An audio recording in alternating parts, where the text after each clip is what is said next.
what a day! What a lovely day! Hail their adventures and all hail the legends.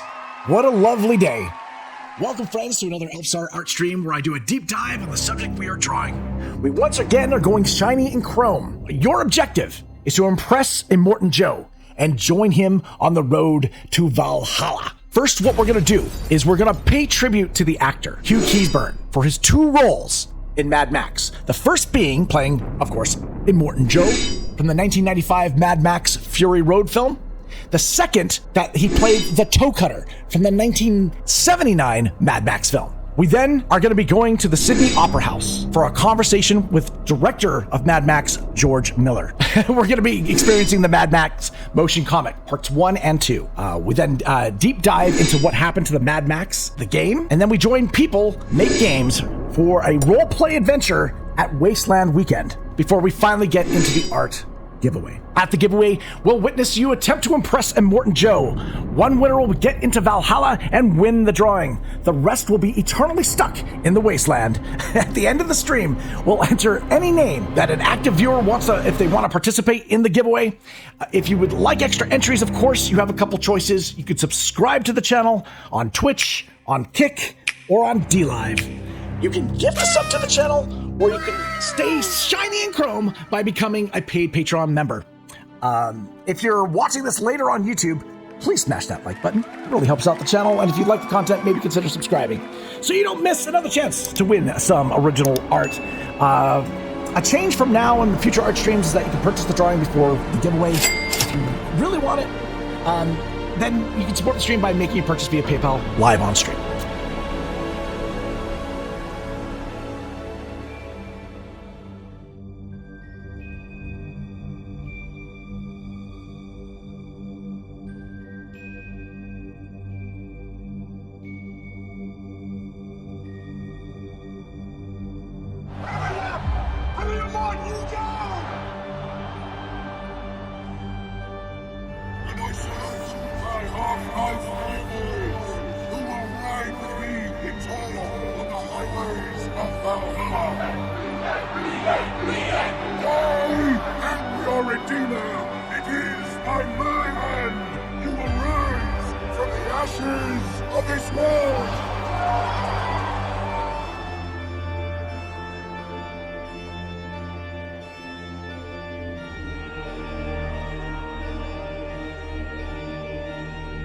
Do not, my friends, become addicted to water. It will take hold of you, and you will resent its absence. Avoid your skull. Stop the ring. Return my treasures to me, and I myself will carry you to the gates of Valhalla. By the way, True, shiny and cold.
Code 3 ran down a few days ago. I got a problem.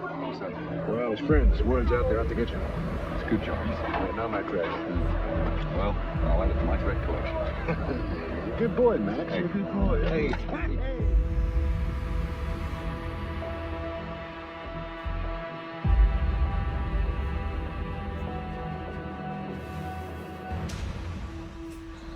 anything I say. That must be your friend over there. Not that.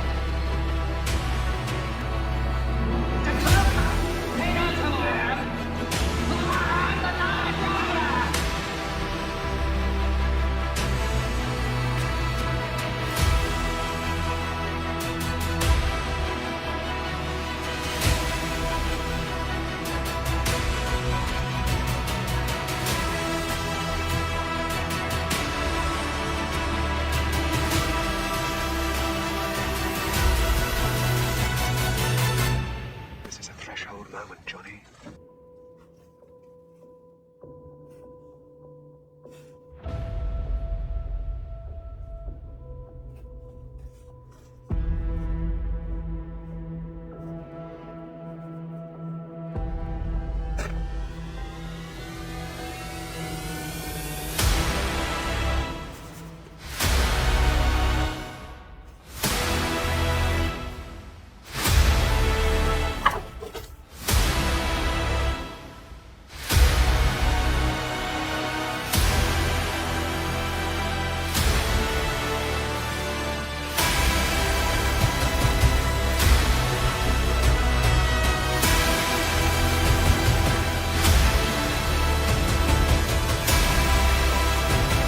Really? It influenced the Saw movie, the climax of the first Mad Max, eh? I had no idea.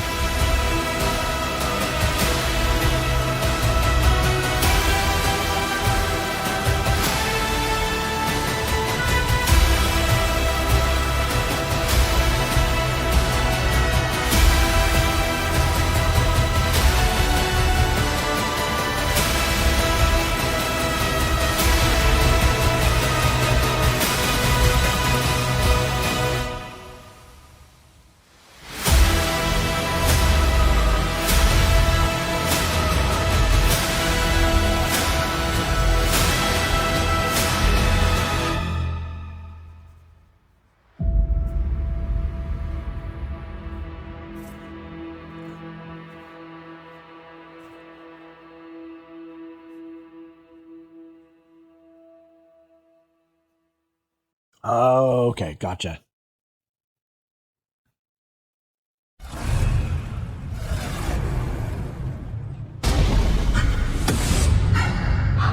In this wasteland, I am the one who runs from both the living and the dead. A man reduced to a single instinct. Survive. It is by my hand! You will rise! From the ashes of this world! We are not thieves! We are not dead! Where is she taking them?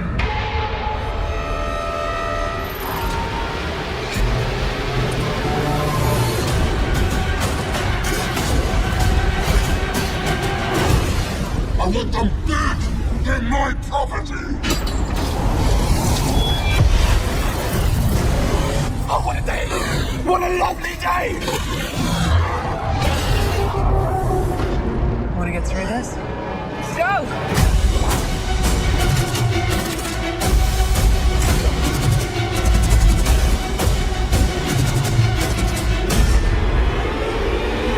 This trailer is so freaking good. Like, as far as trailers go, like, just the feeling of it. It's just Each of us show, don't tell. in our way was broken. It was hard to know who was more crazy. Me or everyone else.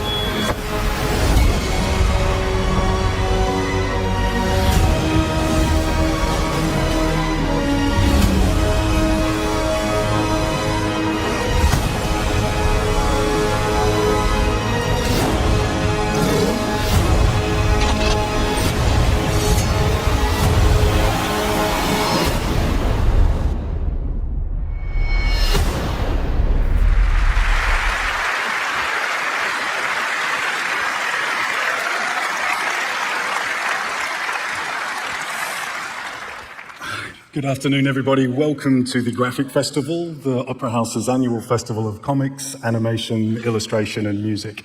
My name's Ben Marshall. I'm moderating the conversation today. I'm head of contemporary music at the Opera House and the co-curator of the Graphic Festival along with Jordan Vazar. We're particularly thrilled to have this Mad Max event in the program this year. Mad Max obviously became part of modern mythology from the moment the first film was released. And now Mad Max Fury Road has taken things completely to another level. It's re-entered the cultural bloodstream in a particularly virulent way. And it has got an incredibly intimate link to graphic this year, this idea of visual storytelling. George Millar has a long love and vocal love of comics and the graphic storytelling form. Brendan McCarthy is a very highly regarded graphic novelist in his own right. And obviously, Nico Lathouris has extended and deepened the story of Fury Road through the subsequently published comics. I'm not sure if you're aware, but the script for Mad Max Fury Road also originally consisted of 3,500 storyboard panels, essentially one enormous comic.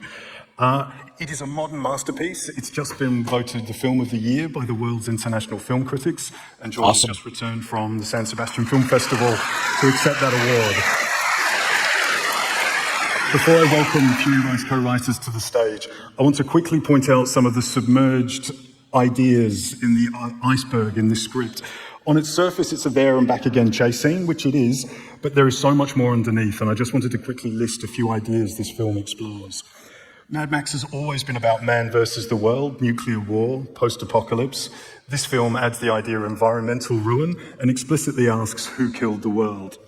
It explores the idea of people as property, the wives, Max as a blood bag, the war boys are cannon fodder, the mothers being milked for their breast milk, Furiosa taken as a child.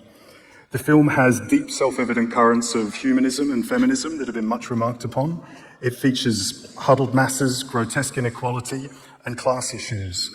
It explores the relationship of the young versus the old, Immortan Joe and the Vuvellini, Warpap's wives. It's very interested in the power of story and myth. Immortan Joe controls people through the narrative he sets out, and the final quote at the end of the film makes you feel like the entire telling of Fury Road is a story by some later people reflecting on ancient history. It explores the permanence of ritual and quasi-religiosity right down to the talismanic steering wheels. The film is infused with an incredibly surreal, phantasmagorical sense of insanity while maintaining a feeling of real internal logic. Max's single word survival is contrasted with Furiosa's redemption. There is a strong theme of healing from the seeds, the blood transfusions, the mother's milk. The film explores going forwards to a medieval past. George Millar's talked a lot about the idea of cinema as collective dreaming, public dreams shared collectively in theatres. It's the distilled joy of the pure kinetics of cinema and has an amazing range of symbolism. Freud's idea of teeth as power, Immortan Joe's mask, Max's muzzle, the war boy's chroming. Immortan Joe doesn't die till the teeth are ripped off. It's a very dense film. And this is in a film where the titular character has maybe 14 lines, or is it 14 words? That's crazy, hey? It's an incredible achievement. Let's welcome to the stage the co-writers of this remarkable film. There's really no screenplay. George Millar, Brendan McCarthy, and Nico Lathouris.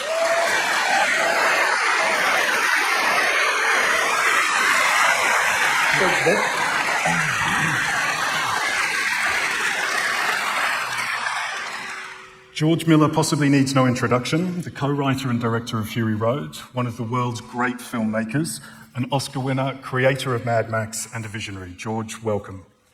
Thanks very much, Ben. Thank you very much. Brendan McCarthy, co-writer and concept artist of Fury Road, an incredibly gifted artist and designer who's applied his unique and influential sensibility to graphic storytelling and film for over 30 years. Brendan, welcome. Yeah, thank you.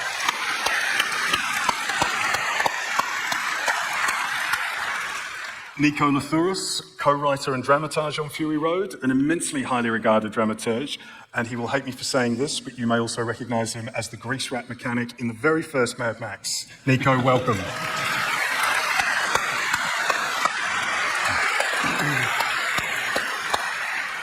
George, I would love for you to give some exposition of the timing and involvement of Brendan and Nico. They're all three accredited, all three of you are credited as co-writers of Fury Road. And I believe most members of the audience and myself, until we started getting into it, assumed the three of you sat in a room, finished off a script and handed it up to be delivered. Whereas I realised on Friday that Brendan, it's been 12 years since he was at Kennedy Miller Studios, and you haven't until this event sat in a room together to go over the story and ask questions of one another. Well, I think just to begin by saying my favourite saying by far from John Lennon was, "Life is what happens when you're making other plans." And the way the three of us came together, in a way, not together, but came to put our efforts into what was ultimately Mad Max Fury Road, was never planned in any formal way. It just happened. But, Brendan, but probably the best thing is to ask you, Brendan, how did you come to be involved? Because it's never happened to me before, in the way that you actually came to be involved in the project. With Mad Max, I had come to Australia when I was a young guy and wandered into a cinema on a sunny afternoon to see Mad Max 2. Thought, oh, I'll watch that, yeah, why not? And walked out shaking, thinking, what on earth have I just seen? Bought another ticket, walked back into the cinema, and then proceeded to watch the movie 20 times over the next few weeks. That's a lot. The effect of Mad Max 2, The Road Warrior, on me was very profound. I mean, people like John Lennon talk about, when I first heard Elvis, it blew my mind, that stuff.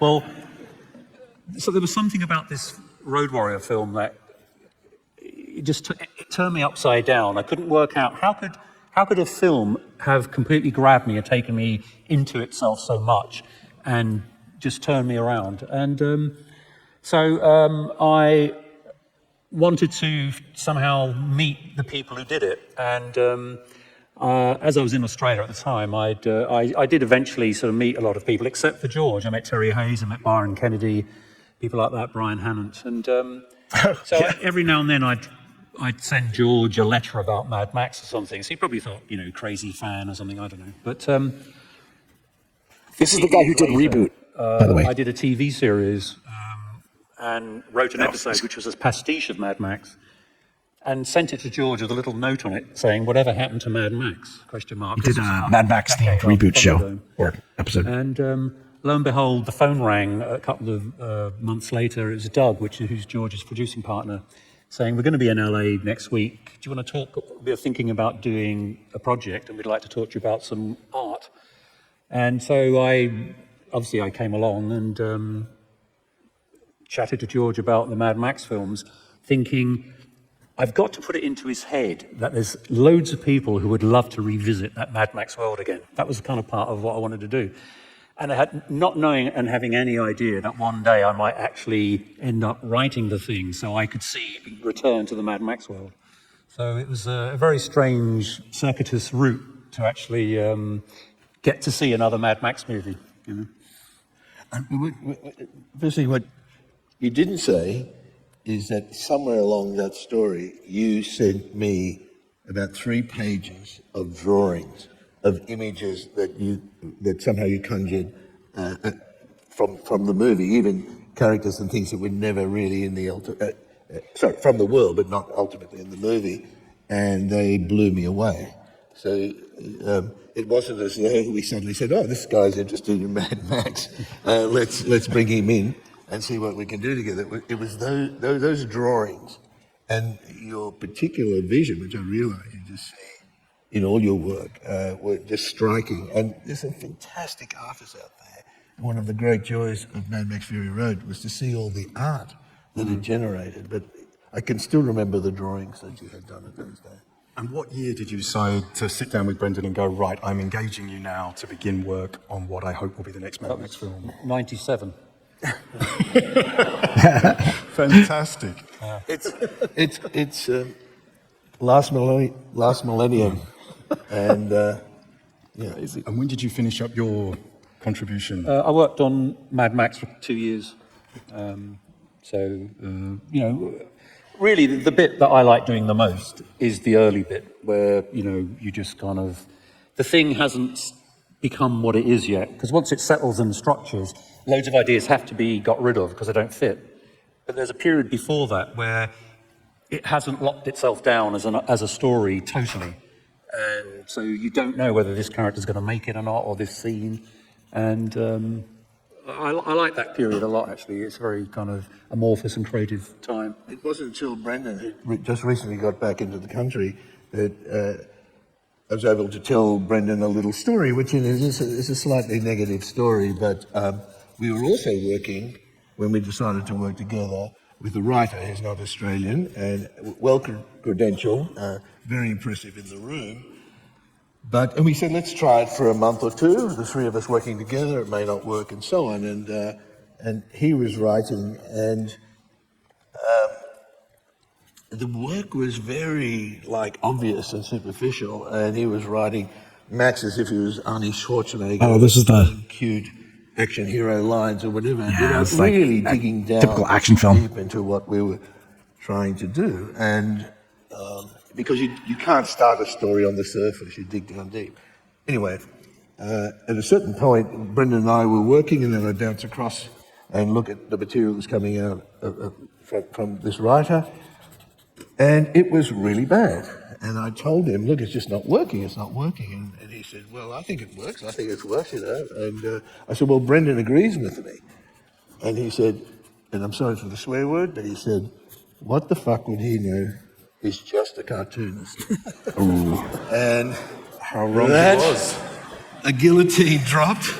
And Brendan and I worked for the next 2 years together, and we brought into the fold Peter Pound and Mark Sexton. Yeah. And seriously, in many ways, it was the time of our life. I'll just say one thing, and then I'll stop about that. One day, here we were building this, we called it the Mad Max room, building the storyboard around the room, everyone drawing. I mean, I was one of those kids growing up in Queensland where comics were illicit. We weren't, we just weren't allowed to do them. My parents thought we were all a little bit somehow, not particularly smart because of it. But drawing with people and sitting in a room, and it occurred to me one day that the four of us grew up in isolated communities. The four of us spent our childhoods in the imaginative life. You from a remote village in Ireland, Peter Pound from Western New South Wales, me from Western. All daydreamers. And Mark from Norfolk Island. It worked beautifully. So 1997 to 1999, beginning of 2000, what happened with the Mad Max work that you created with Brendan, Mark and Peter at that point? When did Nico start to become involved? Just realized I can't wash my hands. Well, it is crazy, but this film was greenlit 3 times by 3 different studios. And it would fall down, and we'd go on to another movie, and then it would get up again, and it would fall down with a different cast. But it was a film you really couldn't kill with a stick. And I have to, we call Doug Mitchell, my producing partner, the honey badger. If you know about the honey badger, he won't let go. He looks like a honey badger. He won't let go. But it was a film you couldn't, somehow kept on forcing itself on us. And so we ended up making it. But the first time it fell down, Brendan and I, we also worked on another script, and then Brendan went off. I went on to Happy Feet, which it took a long time, and then we revisited it. And by then, Nico and I have known each other for so long. Actually, we went to school together, but it wasn't really until you went to NIDA that I got to know you well, and then Nico I began to hear of the work that Nico was doing as an actor and a dramaturg, particularly highly influential in Australian television, having been very influential in theatre, about the process of the actor. And to cut a long story short, it really occurred to me that the process that the actor goes through, particularly in the theatre, and the dramaturgy of all of that. Sorry, I'm just going to pause it for a second. A friend of yours just got heat and water back. Oh, congrats to them. Awesome. We unfortunately our pipes that are frozen it's not inside the house. It's outside to the house. So there's nothing a plumber can do. We have to wait for it to heat up. What it is the pipes are too close to the surface. They need to be deeper. And there's nothing we can kind of do about that. So that's why we have no water or heat right now. But we're making do. We're making do. We're pretending like we're camping. All right, we'll continue. In the process that the screenwriter goes through, are virtually parallel or overlap in the Venn diagram so much, and except they use slightly different language. So often I've had my most successful collaborations with actors, Nick Enright on Lorenzo's Oil, Mark and Christopher on Witches of Eastwick, even though that was entirely his screenplay. They know what it's like to be in front of an audience live and responding moment to moment to the rhythms and the feedback that's sort of happening. So I asked Nico to get involved.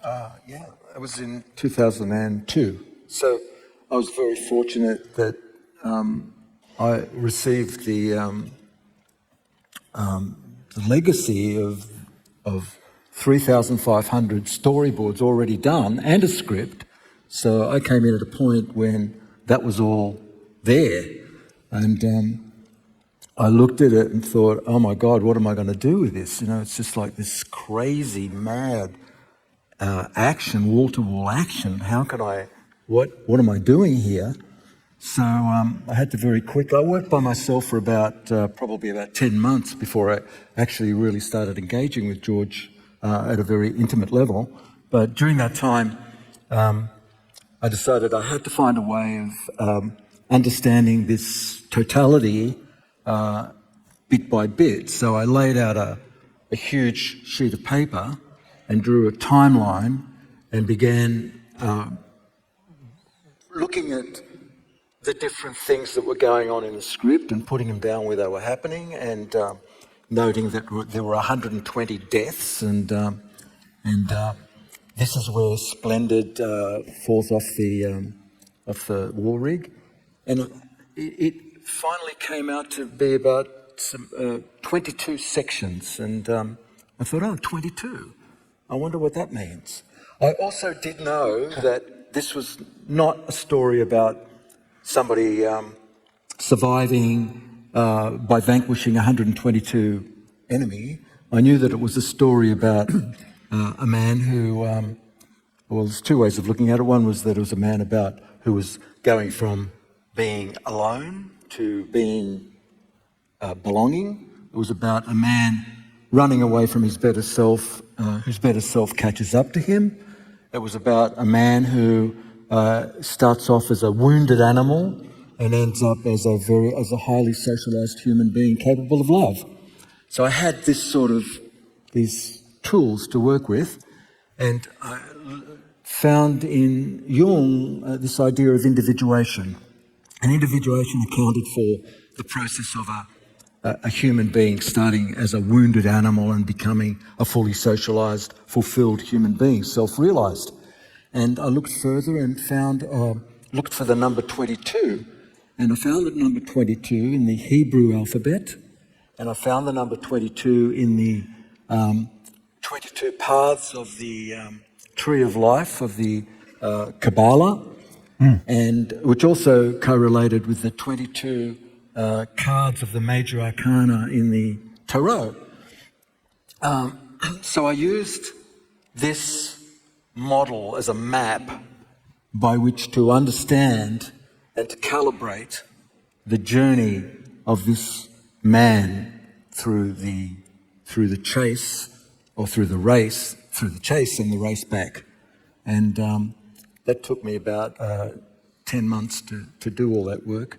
And then I felt I was able to meet you and talk to you and have some understanding of the work. And I mean, after the next 12 years, I mean, we got more into interrogating the script, and really the real interrogation started when we got to Africa and had to really look at the engine that was driving this incredible beast. A lot happens once you start the physical production, but Absolutely. we kept on revisiting it and so on. I didn't know you we're using numerology to make this film. And at the other end of the spectrum, Brendan, you talked about, you'd seen your role as bringing a little bit of punk rock energy and sort of pulling George from the Babe, Happy Feet world back to this sort of electrical feeling you had coming out of Mad Max 2. Yeah. In a sense, I was, after Road Warrior, Thunderdome was great, but I felt a bit disappointed, and I felt that it didn't quite do what I was hoping for. And I thought, another Mad Max film has to kind of recapitulate Mad Max 2 and move it on further. And I felt very much that was the energy I was looking for in a Mad Max film. And if George calls me the sort of the guardian of Mad Max in a way, I would be his radar for stuff. So, there would be certain ideas, they weren't right for Mad Max. They might be good ideas, but somehow they weren't the right energy,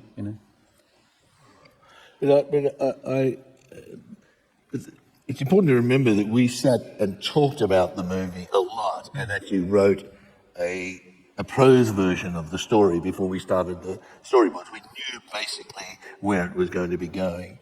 And Brendan was like, I don't know, if when you work together, there's a kind of fraternity that happens, a collegial approach, and you were sort of the wild brother who was telling me, the way you said it the other day was plug in the amps and start playing a bit of rock and roll, and whatever you do not disappoint me, George. You said that from the very beginning. I'm here to make sure that you don't disappoint me. Well, can you imagine if Fury Road wasn't what it is? It's fantastic. I worked on it and I was blown away by it. and just to finish, that Nico was my quiet sort of guru brother who's taking me through. Let's just look at this much more carefully. Let's see what's happening now. Well, so it ended up being a really strange mix, and then I had my brothers and sisters who were working in the production of the film, and then I had in post-production Margaret Seiksel, who basically echoed Brendan. She was the editor of the film and had a massive task, and she said, my main job here is to stop you embarrassing yourself. She did in fine style. She's the other co-writer almost. There's a sort of, I think the essence of a Mad Max film is the sort of, there's the Joseph Campbell mythological stuff, but there's also Demolition Derby. There's that side of it as well. I remember a critic once talking about Mad Max 2 talking about the delight in destruction in the film. And I think, when a little boy has got a toy and he's going, there's that element in George's work that I think I want to keep that. Respond to. Well, when we were talking about doing this event and discussing Fury Road, we sort of came up with George, you prompted the three main questions that motivate you for discussing story in any way, shape or form. And I'd like to kind of pose the three questions to you all and just discuss, why do we make stories? What would the world be like without stories? And why make this story? Okay. Well, I'll try to, huge question. I think we could be here for such a long time and never even really get to understand it, because at the bottom of it, all great questions ultimately are about humanity and why the hell we're here, is there any purpose, and so on. I think, just backing up on that, I really think in this collective endeavor we have as humankind to understand why we're here, it usually starts with a great question. And I'm not the first to say it. A lot of people argue that the greatest question ever asked, particularly in recent times, was Einstein's, which was, what would the universe look like if I rode on a beam of light? And he asked that at 14. And he answered it effectively in a real-world way at 28. That was a great question. And that led to a question, another powerful question, which was, what happened before the Big Bang? utterly unknown, and I was very happy that one of my sons asked me that after he heard about the Big Bang. And then the question, which it never occurred to me, it's not quite that order of question, but is the second question, is what would the world be like without story?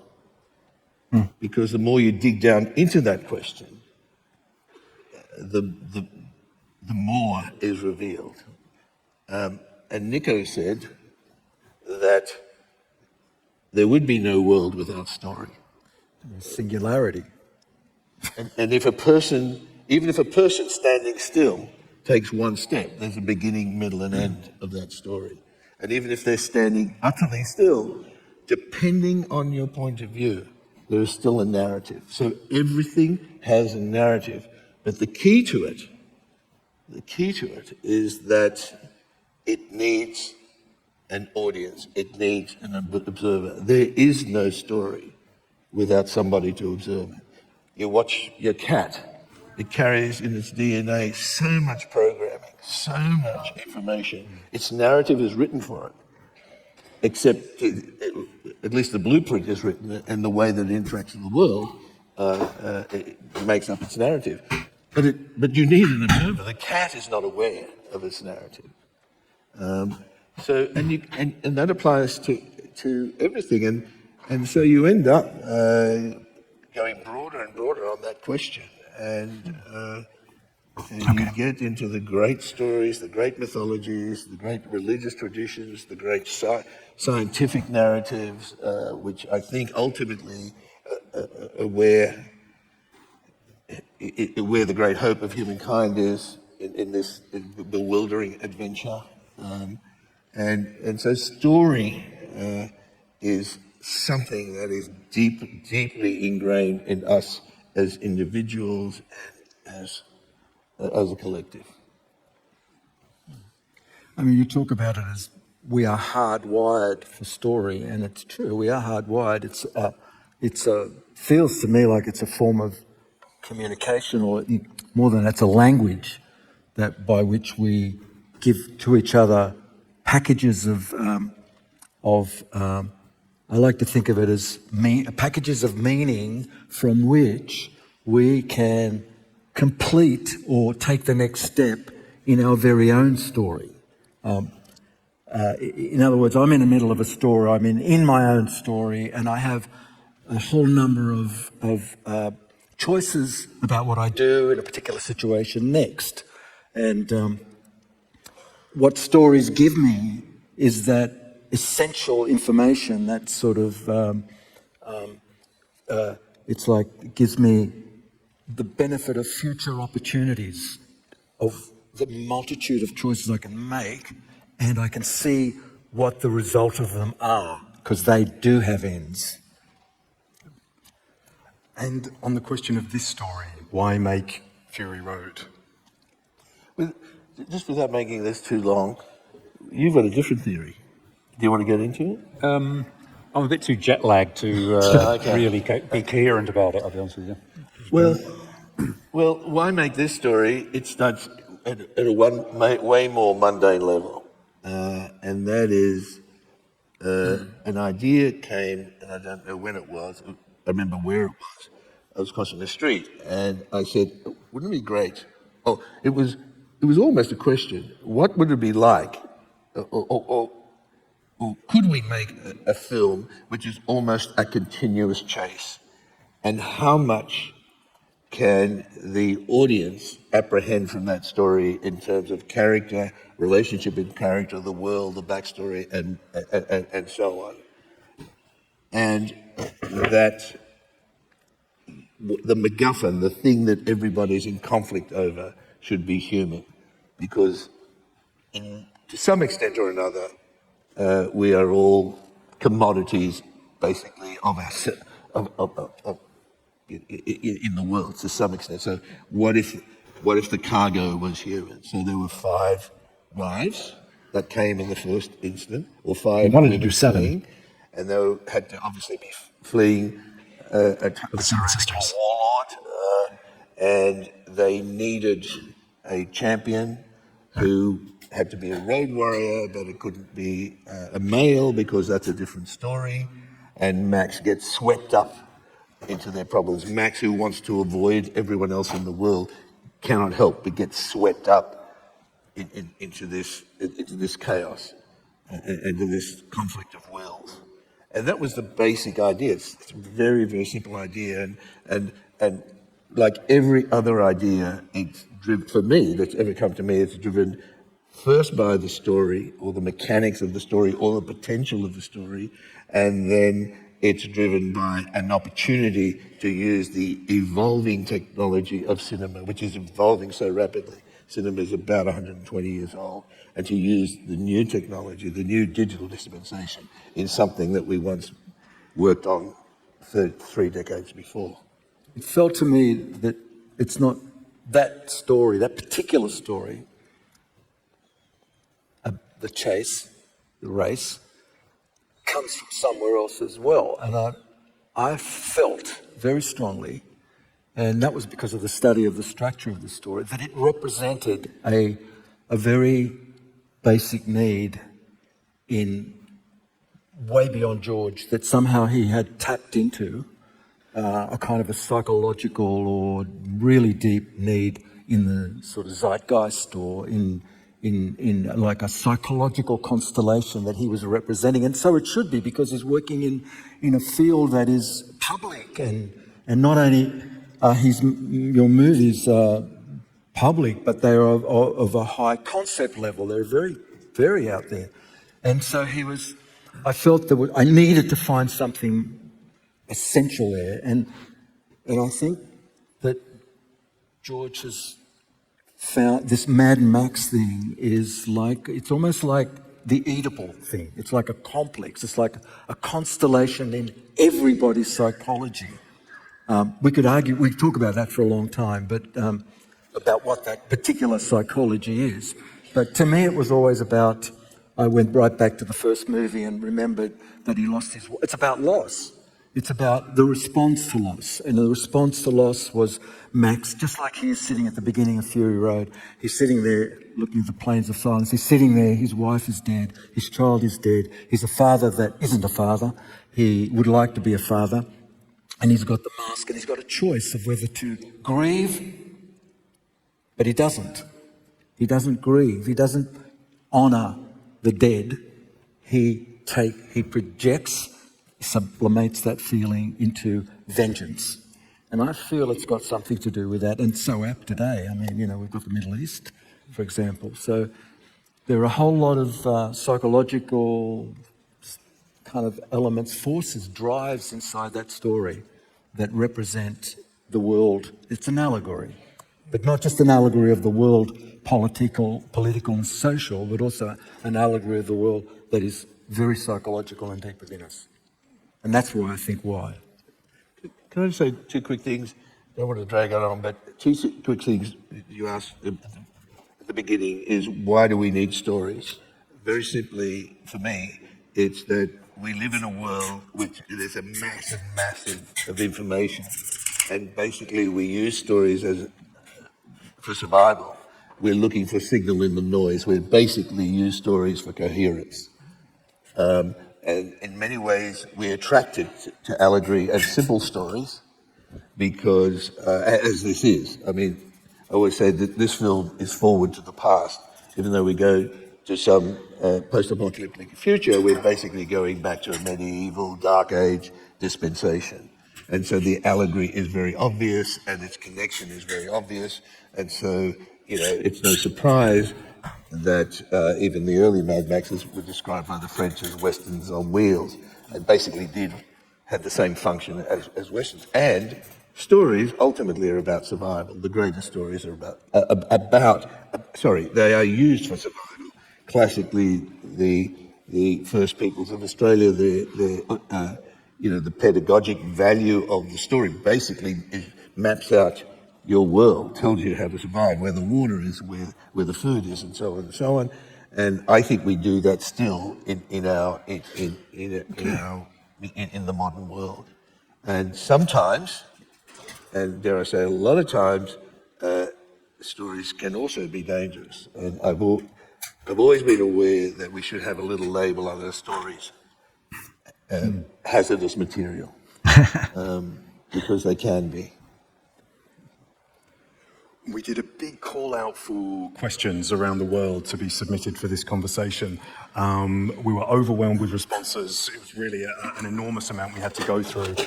We've selected the ones that we think can evoke some new angles for discussion around Mad Max, and we'll be asking these questions. I'll be asking these questions of the three co-writers now. So Brendan, I found Mad Max Fury Road dramatically satisfying after a single viewing, but simultaneously the film is so rich in small details that I kept finding new parallels, arcs and interrelationships, even after seeing it 9 times at the cinema. Did you intend to create a film that demands to be seen more than once to appreciate it fully? Yep. Next question. That's funny. There was a quote of Brendan's from the art book. I don't know if you've seen the art book for Mad Max. It's absolutely gorgeous. But there was a quote that he can't remember giving that George, Nico, and I really kind of hung on to, which was that Mad Max is like an epic visual poem where it's beautiful on the surface. You can enjoy it on that level, but the resonance goes much deeper. So this was in your mind from the very beginning, in discussions with George. Yeah, I mean, there's a kind of core story there for me, and one of the things that happened is what we thought the story was about started to shift as we worked on it, and by the time it came to the end, you thought, oh, and it was something that George told me would happen, because I kept saying, George, what's the ending though? Like, we need to sort, should we not have the ending and know where we're going? And I said, no, just relax. There'll come a point when the characters will start to live, and they'll take us where they're going, if we're doing our job properly. And I wasn't familiar with it. I'd never written a Hollywood screenplay before. And I said to George, you do realise I haven't written a Hollywood screenplay before? He says, don't worry, I have. So, okay. But that's what happened. And, to me, when I saw Fury Road for the first time as, somebody in the audience watching the movie, it really struck me that it was the theme... it was like change where you're at rather than looking for the promised land. That really came to me, when in the end they reverse and go back to the only green place they know, which is where they were. But in the destruction of the warlord and the liberation of the wretched who join them as they go up, this whole revolution that happens, suddenly that oppressive place has become the green place. And I thought that was the great message of Fury Road, is change where you're at and stop looking for a place out there. All the different ideas that this film explores, I ran through a handful of them at the beginning here that I had noticed and read about. Were they all consciously embedded, or do you find yourself surprised by things being revealed that you hadn't consciously placed there that come up, or it has been rigorously constructed to include all these elements? Intuition is a method. So maybe it was all there, but there was also a rigorous attempt to orchestrate those moments and give them some kind of shape by acknowledging them, that they were there. So there was a lot of acknowledgement going on, a lot of recognition, a lot of searching for what those moments were, as you described them at the very beginning. And there are many, many, many, many more. And they are there, but I think it did require us, and I think maybe that's what we saw on the screen, is that we had the time, the luxury of finding them and amplifying them and putting them into some form of orchestration, some sort of shape, whereby they had delivered some kind of meaning. Yeah. But everything in this story had basically derived from some real-world experience, whether it was from history, an object seen somewhere. We were like magpies. The important thing about the process was to make sure that everyone involved in the design, and there were so many people, from wardrobe to vehicles and so on, all work to the same design principles, which are very basically a everything is basically found objects repurposed. B, you had to be able to source whatever those objects were, indeed even language, from next Wednesday when the apocalypse begins, and so that you notice language itself is found objects repurposed, as is gesture. And C, we had this notion that just because it's the wasteland, it doesn't mean people can't make beautiful things. And because if you go to, no matter how impoverished a culture, even early Paleolithic man was able to do those beautiful rock drawings. You go to the poorest township, say in South Africa, and they'll take plastic and Coke cans and wire and fashion them into beautiful toys. And these people, to some extent, had time on their hands, and anything that survived, whether it was a steering wheel, a foot pedal, a car, would to some degree be either fetishized or basically seen as a religious artifact. And that started at the very beginning of the process. The chastity belt that the women wear, I saw in Venice, in the museum in Venice, exactly, well, not exactly like that, but probably 15th century. But very, very similar to that. It was one of those beautiful things I've ever seen, and stuck in my mind. And the idea was, just with one image, one prop, you can tell a lot of story. You get a lot of bang for your bucks. No one has to explain. Well, that leads into the next question we've been submitted about the level of detail and the decisions in design. The question to George is there any significance assigned to the particular choices of grey-black face paint for the War Boys? Just that the grey, black, and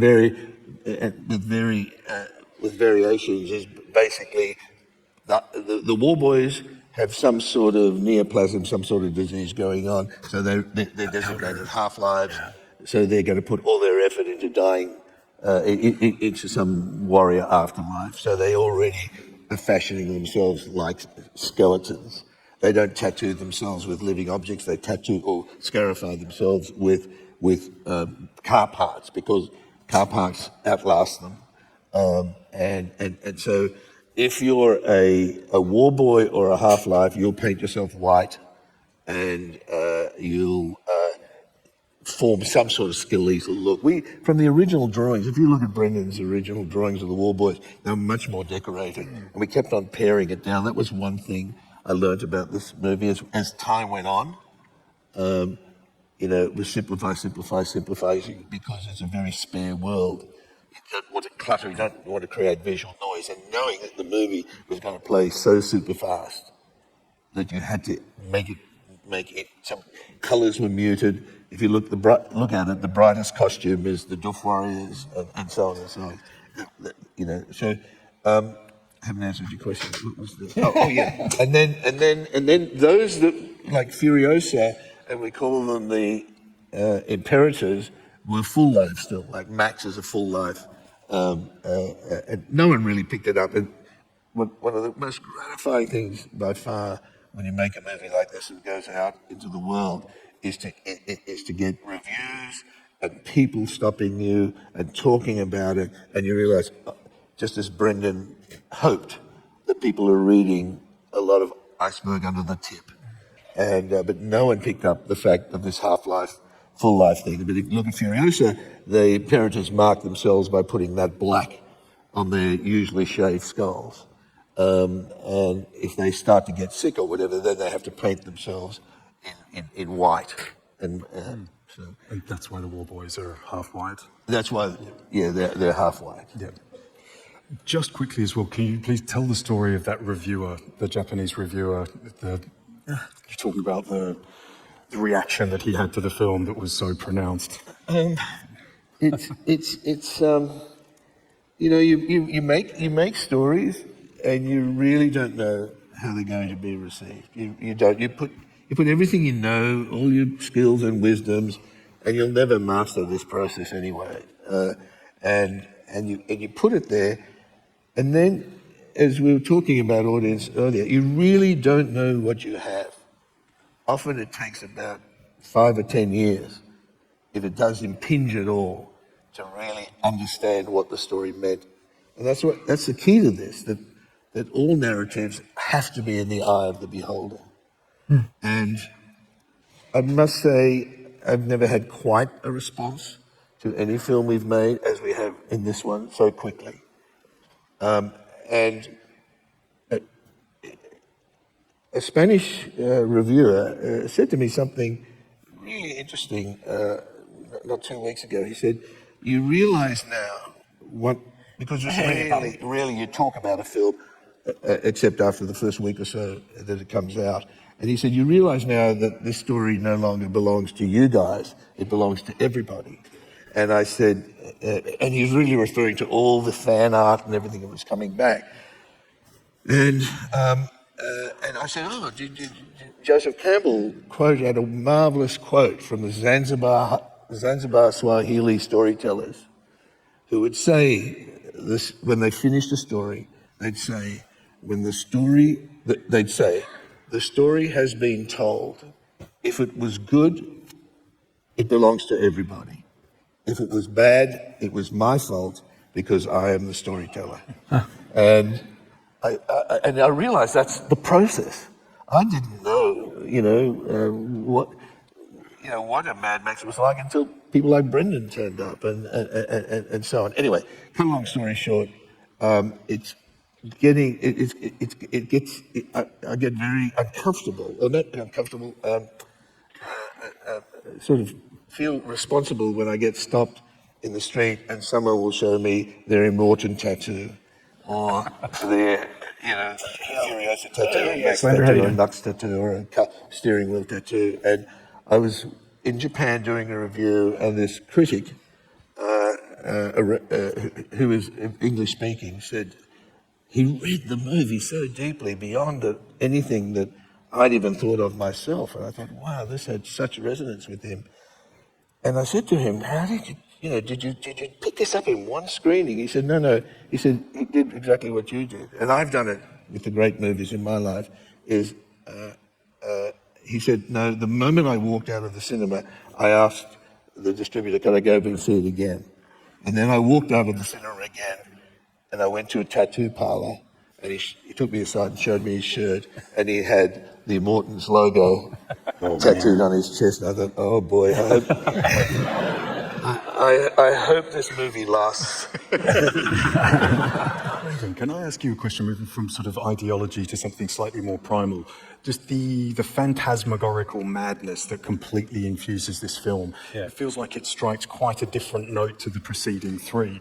I followed your work for a long time, and I can see the link up, sort of it taking what exists in Mad Max world and then sort of wide-screening the madness almost. Can you talk a little bit about, because the madness isn't po-faced either, and we've chatted a little bit about this, there's a sense of its own over-the-top ludicrousness as well that keeps it very compelling. What I love about the Mad Max films, and they're my favourite kind of world, I prefer the world of Mad Max to that of Star Wars or Alien or something, is I really like, there's an incredibly dark humour in Mad Max, like really quite sick. But I like that.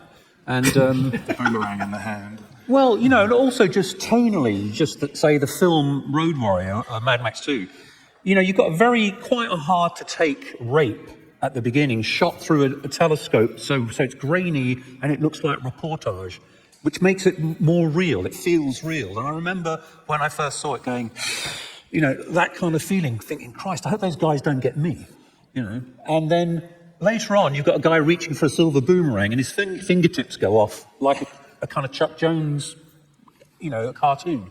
And there's this massive veering of tone in a film.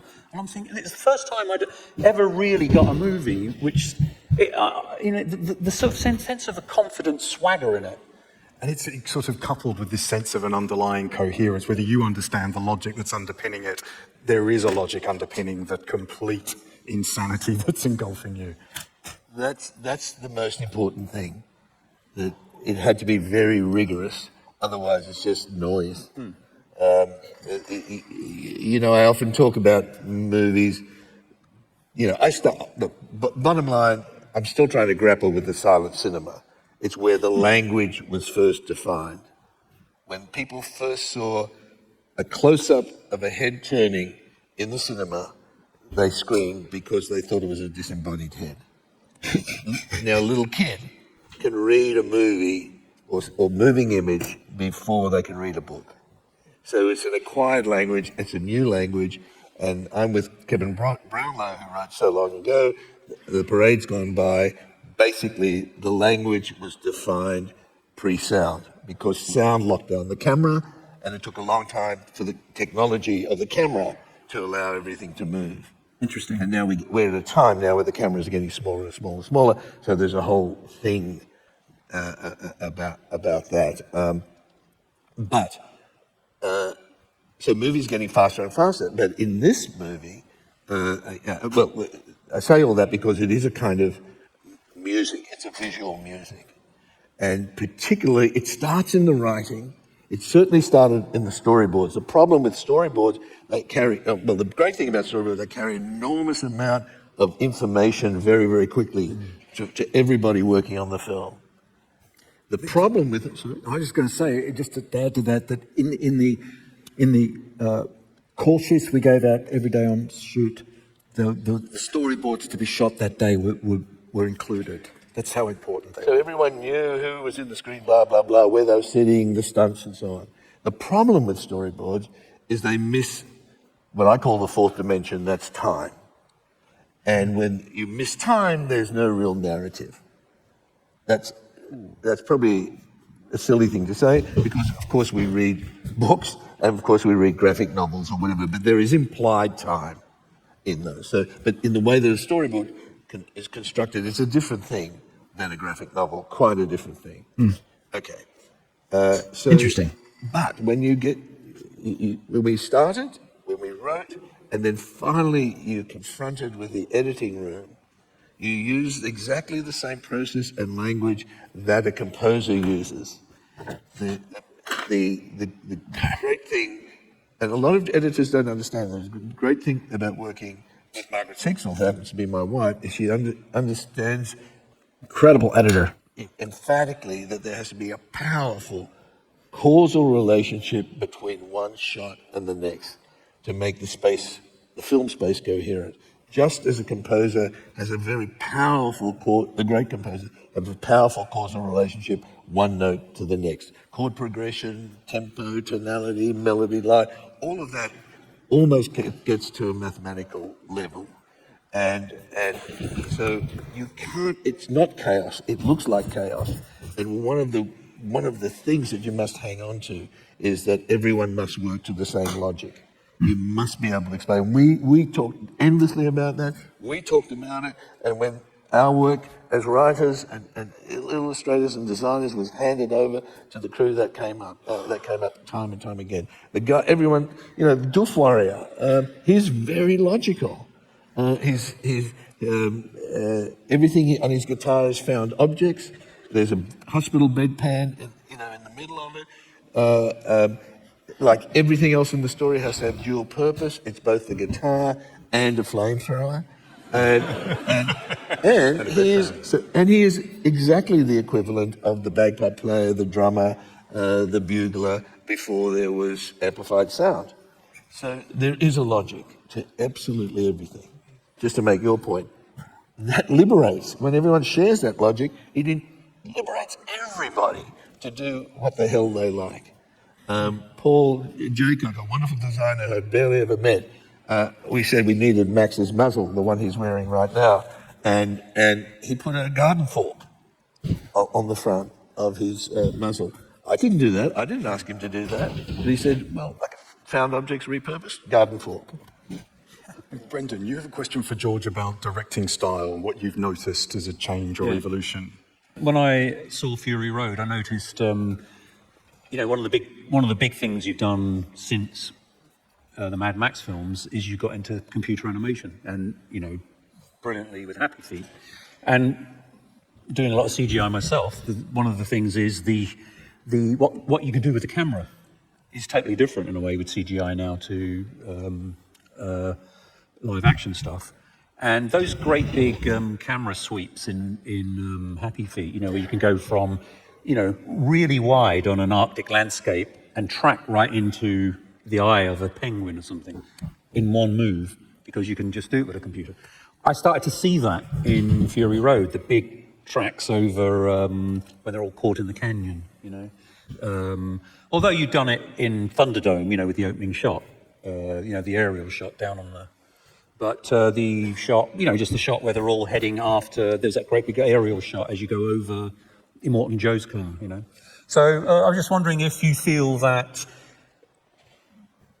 directing the animation has now sort of changed how you direct the live action. I think it. I hope it has, because you hope that you're learning your craft as you keep going, and there are two influences on that observation. The first is triggered by, you notice I live my life by other people's quotes, and one of the quotes from Polanski was, there is only one perfect place for the camera at any given time. And it wasn't until we got into Happy Feet where you could take exactly the same performance, the same voice, the same movement, the same characters, everything, the same landscape, and just by changing where the camera was and the syntax of the cutting, you could change the scene significantly. And it made me really aware of the Polanski dictum that you really have to think about where is the perfect place for camera at any given moment. Now, when you're doing a live action movie, it's quite different than animation, because a live action animation, you've got time to celebrate and figure everything else, and it's an intellectual exercise more than it is ultimately an intuitive exercise, even though it's highly intuitive. But when you're shooting a movie, it's like a wildest game of football. You're right there on the field. You have no time to reflect what your next move is going to be. You just simply have to respond purely on intuition, right or wrong. And you're doing as much as you can in the moment of preparation beforehand to put the camera there. In terms of the sweeping shots, you know, technologically, even if I had the wit to do them in the past, they weren't possible. Even 10 years ago, one of the benefits of the delay, we didn't have a wonderful thing called the edge arm, which is a big four-wheel drive with a big crane on it, and everything is remote. And you've got a brilliant driver, stunt driver. You've got a crane operator with toggle switches, a camera operator, tilt, pan, focus with toggle switches, and then you've got the director sitting there with a screen in front of him, and that camera can go in amongst all those chasers and swoop right out of the dust, inches off the ground, right up over the vehicle into the face of a character. And you can do it almost real time. It's like literally living in the middle of a video game, and couldn't do that 10 years ago. So both those things definitely came together. And until you actually mentioned it, I'd never really thought about it. Nico, you have a question for George about does he run the movie in his head? Yeah, I would come into the Mad Max room where we worked, and I would see George almost in a reverie, just kind of quiet, and I would walk around, and you just completely focused somewhere internally. And I think I asked you a couple of times what that was, and I would like to know, to what degree do you visualize the story or the movie in your head at different times? Do you actually visualize even edit points? Do you visualize the entire movie? Do you try to hold on to it? Is this part of your discipline? Process? Nothing.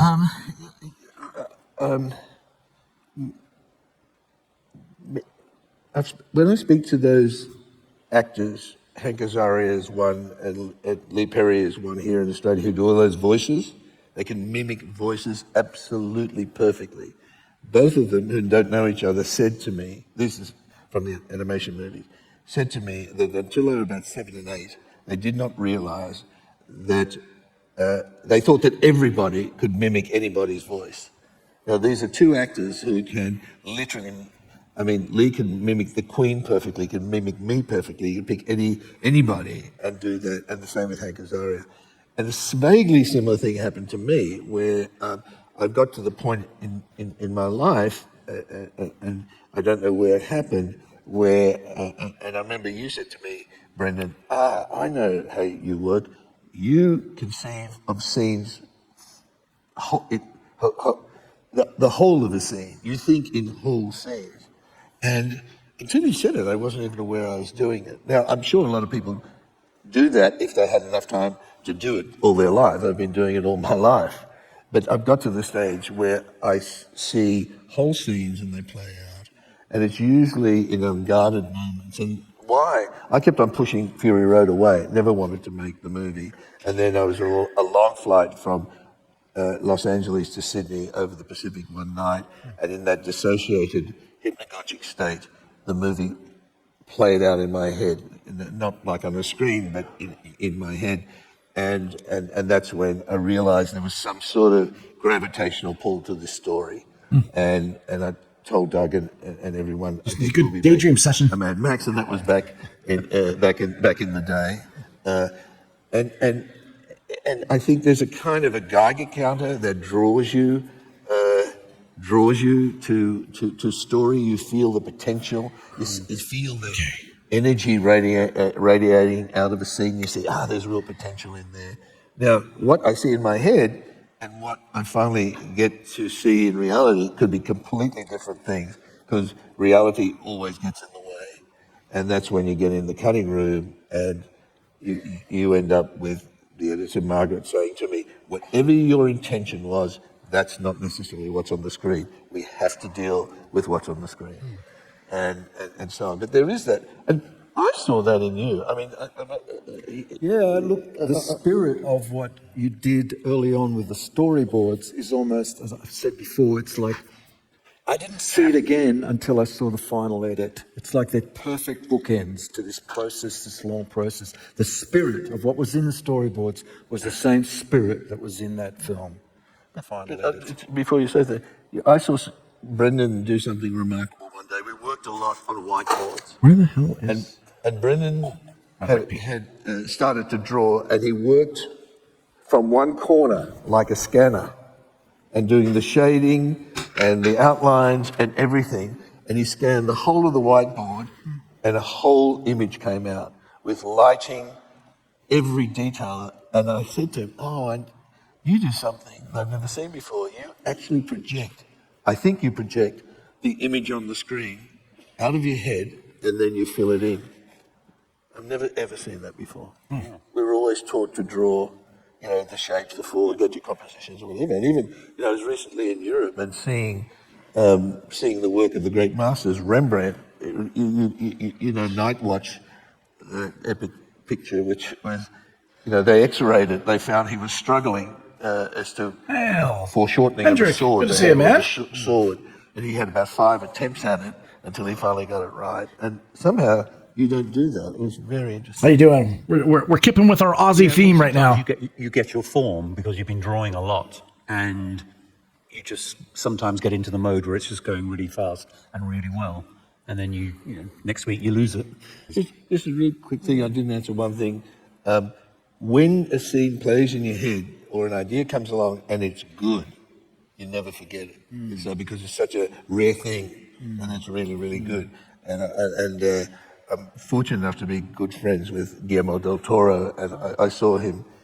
We had a lovely chat not a week and a half ago, and we're talking about this very thing.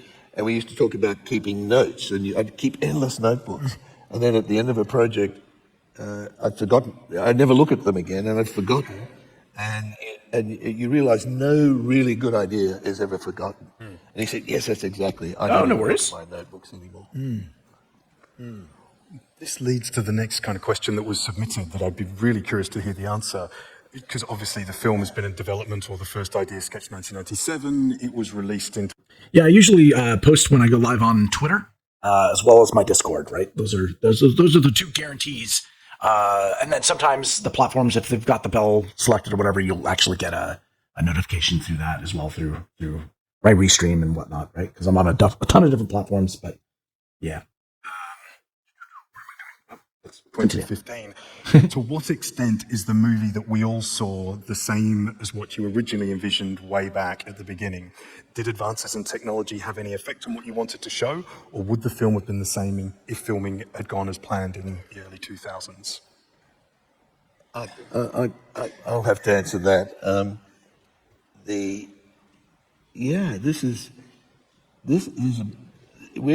Everything is evolving, including cinema and film language, audience, Promise and I don't how spam we you. apprehend the film. It's changing. Like all cultural practice is evolving, and what's really interesting is that just take for instance. I'll take two things. One is camera. Back in the day of the early Mad Maxes, if we put a camera in jeopardy and it got smashed, that was $250,000 US. Oh shit. The budget of the film was $350,000 US. So you imagine how precious those cameras were. By the time we got to Fury Road, the main cameras, the Alexa cameras, are still very expensive.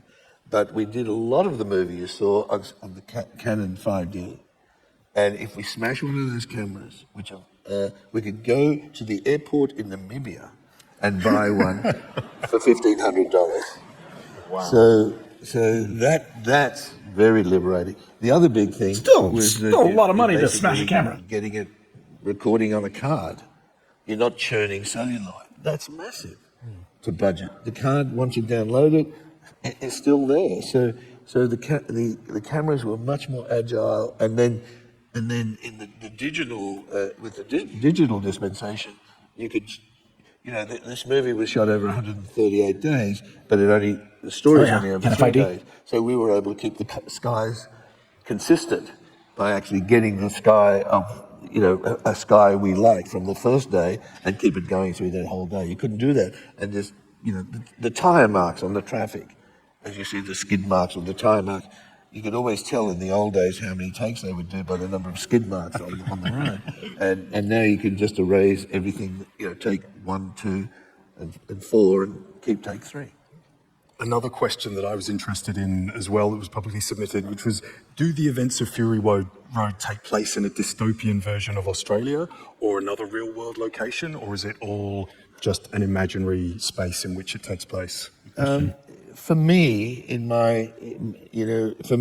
it's a hybrid of Australia and a post-apocalyptic world. The spiritual home of Mad Max is Broken Hill and parts of South Australia and so on. We were rained out of there. The studio, to its wonderful credit, waited for 18 months. It still didn't. There's flowers everywhere. The beautiful flower garden in the green of Broken Hill didn't go away, which is great for the landscape, but bad for Fury Road. So we ended up in Namibia where it never rains, but still in my mind. And I don't know if we've got that map. I think they might have that map that shows the landscape we drew. This one here. That kind of maps out from a bird's eye view the world, and that world, which includes the Citadel, Gastown, the Bullet Farm, a place we put a nice dramatic highlight on it on the face and mask. That to me is in the centre of the Australian continent, a vast island continent, and it's now to some degree hermetically sealed.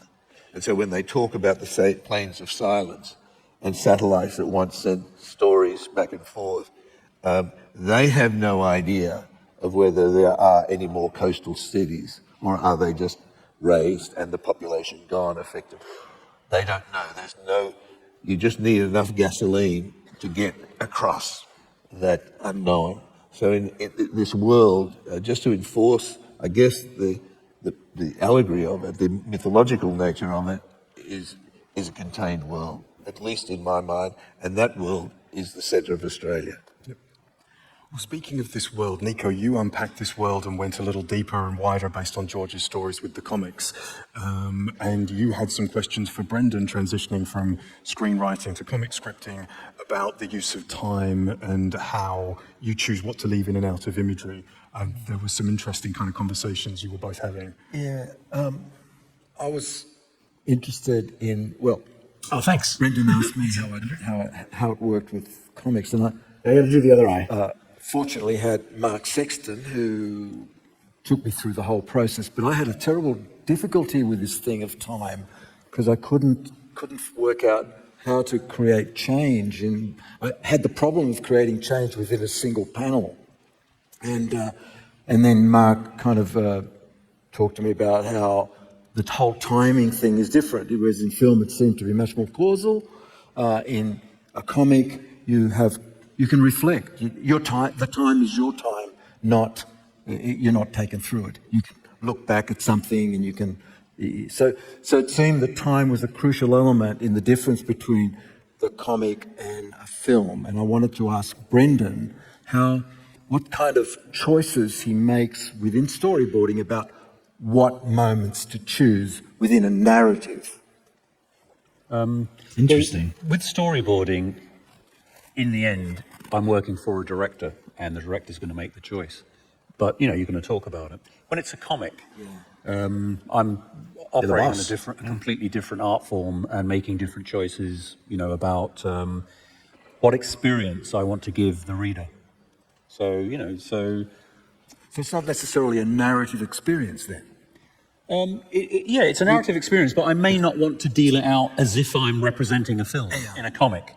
But when I'm storyboarding, I obviously am representing a film. So I must do it, certain compositional things, and you can't change the frame. And so what moments do you choose to, like if you got a scene, what moments do you choose to illustrate? In a comic? Yeah. No, in the storyboard. Could you, for example, have used more panels to tell the story, like 5,000 instead of 3,500? Or could you have told it in fewer? You could, both ways. You could either do it fewer, and I have worked with some directors who they almost want keyframes rather than more analysis of the movement. You get some directors who actually want more analysis, and it would have been 5,000 frames. But I think the balance we had on this one felt, like intuitively right. We weren't. Sometimes you get, for example, in comics, you often see with new people that are doing comics early in their career will spend too much time on movement, like somebody getting out of a chair might, they might do every movement, and you think, crikey, this is going on a bit. So you've got to know when, like, what's the relevant thing, what's the bit you're after, and move on from it if that's what you want to do. If you've got a lot of dialogue, say I've done storyboarding dialogue going on. About I did 2 projects. You may actually then drag out. I realized it wasn't for me. It was too much work. Getting out of a chair just to kind of carry the dialogue, So, sure, yeah. Did you say something about you choose the most dynamic moment? We were talking about comic panels, and I'll either choose the most dramatic or the least dramatic, and in a way, anything in between. Why the least dramatic? Because I might want to convey... It's like the silences between silence, words. or I might want to convey, I'm not sure, or, stuff like that, More nuanced in a way. Yeah. Cool. The last question was publicly submitted. George, which of the characters was hard to get right on the page? Is it hard getting character without resorting to dialogue? And which character arc was the most easily completed? To answer the last first, for me, the biggest character arc camera is die? because he goes from no, I'm using it right now.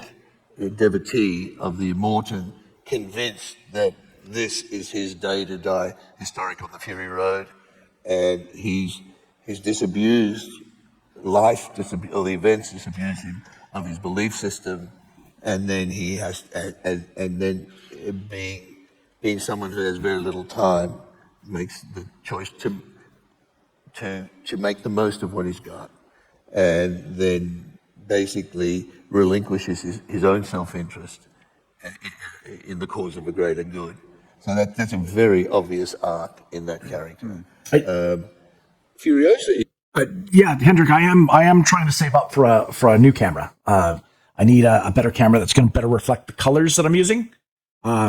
Because what you guys are seeing online right now is not 100% of what I'm seeing, and that it frustrates me. But I am working towards it. It's an expensive endeavor, and I promised SAR from the very beginning of getting into streaming and stuff like that was that the stream was going to pay for itself, and so I'm we're through my Patreon. I'm kind of saving up for it through donations and stuff like that. That also goes towards that as well. So, but it's something that we're working towards.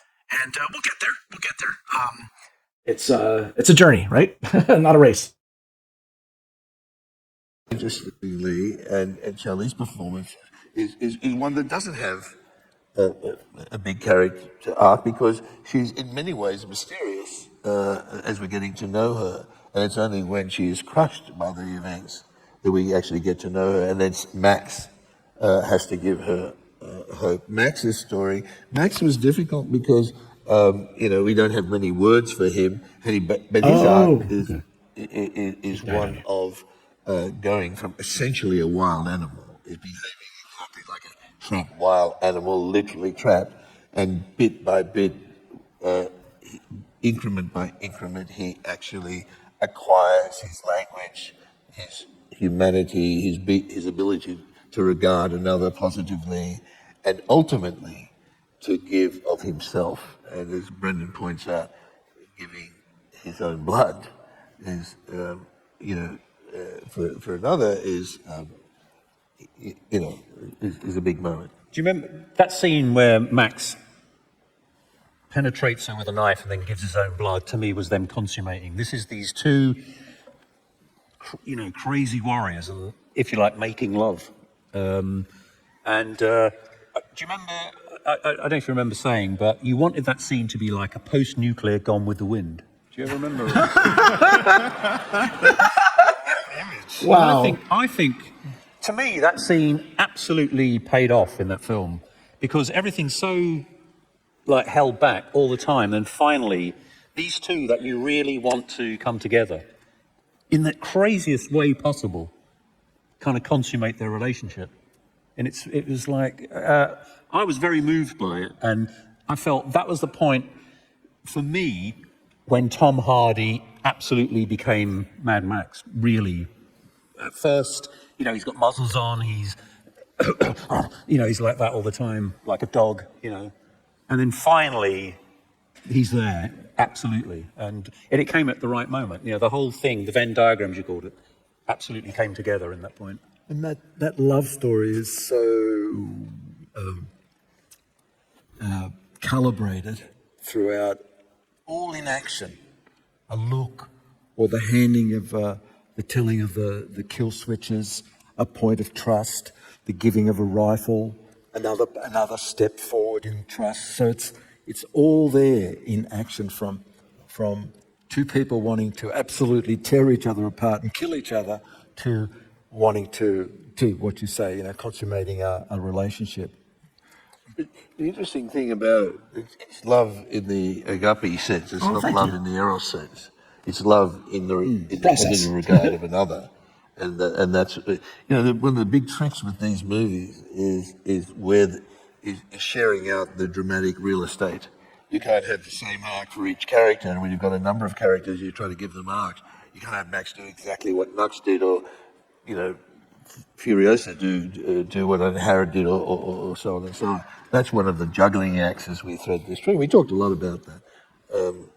I don't remember Gone with the Wind, but I probably said a lot of things I've forgotten. Yeah. Okay. There's an actual concept art I did with Mad Max holding her like that. Yeah. No, that. You mean the poster of Gone with the Wind, not the movie? Yeah. Exactly, that image. Yeah, and that was informing that scene when he holds No, I remember that. It's the most praised Gone with the Wind version you can think of.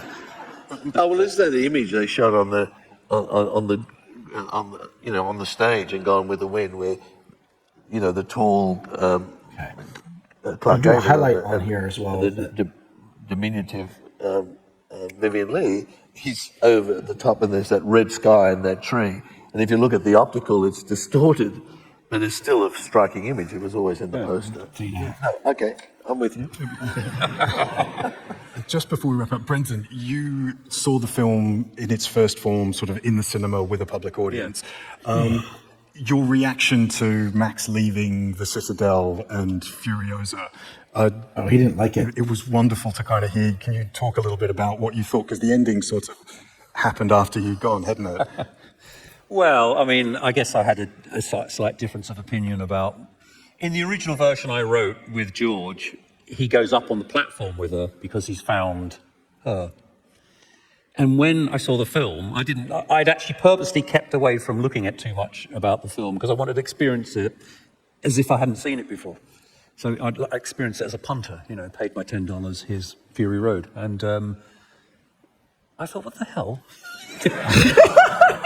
I was really like, and I was kind of, honestly confused and annoyed and thought, what's he doing? Why is he going back out there? And then she's gone. The platform wipes her away and then it's blackness. And I'm left with this feeling of, wow. And then the quote the love of your life. It was a strange feeling because, we had a chat about it the other day. Because I totally expected him to be with her going up, he's going to take part in this new society, and then off he goes again. Well, when in your long absence, Nico and I decided that Max hadn't earned the right to go there.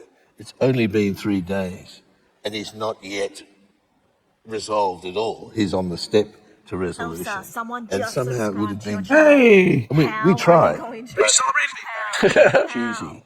Had he gone up there and they lived happily... Oh, you subbed. All right, I will add you to the wheel, my friend. On her journey. But he didn't deserve it. He did not deserve it. It's got a bit of work to do. Thrash it out in the sequels. Gentlemen, we're going to have to leave it here. It's been an absolute honour. Ladies and gentlemen, the co-writers of Fury Road. That was a really cool discussion. So, Hendrik, what it is that when you sub to my channel, you get an automatic entry to my giveaways. Your sub lasts a month, so that means roughly about 4 giveaways. Even if you're not here, you get an entry. So you could win some artwork. You never know. Of course, you can get additional entries for every platform you sub to, or through my Patreon, you can actually get automatic entries as well. Or you can get a free entry if you're here live during the giveaway. So there is a way to get, you can also, if you're here live and you're a sub, you can get double entries, right? So, it's a viewership incentive. Anyway. All right. Well, that was a really cool, talk with the directors. Now we're going to get into I believe the motion comics of, Mad Max. Let's check it out.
Good.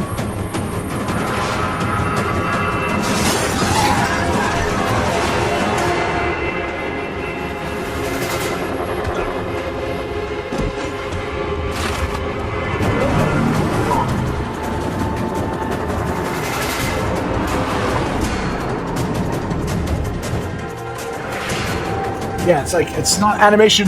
It's kind of a mix of the two. It's the comic. It's put into layers and then motioned to add a little bit of movement, storytelling.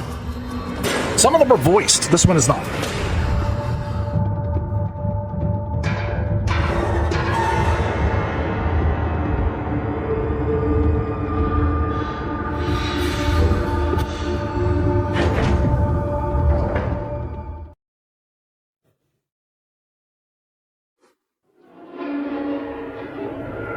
All right, part 2. They're very short.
That.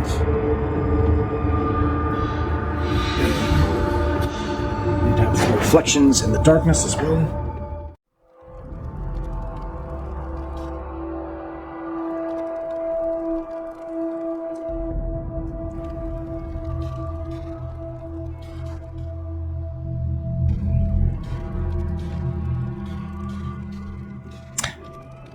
Can't believe now. Shit, you're actually awake. Here, let me take care of that for you. This is going to be a deep dive into the Mad Max the game and what the heck happened. If you aren't seeing double anymore, let me introduce you to the wondrous and wacky wasteland of Mad Max.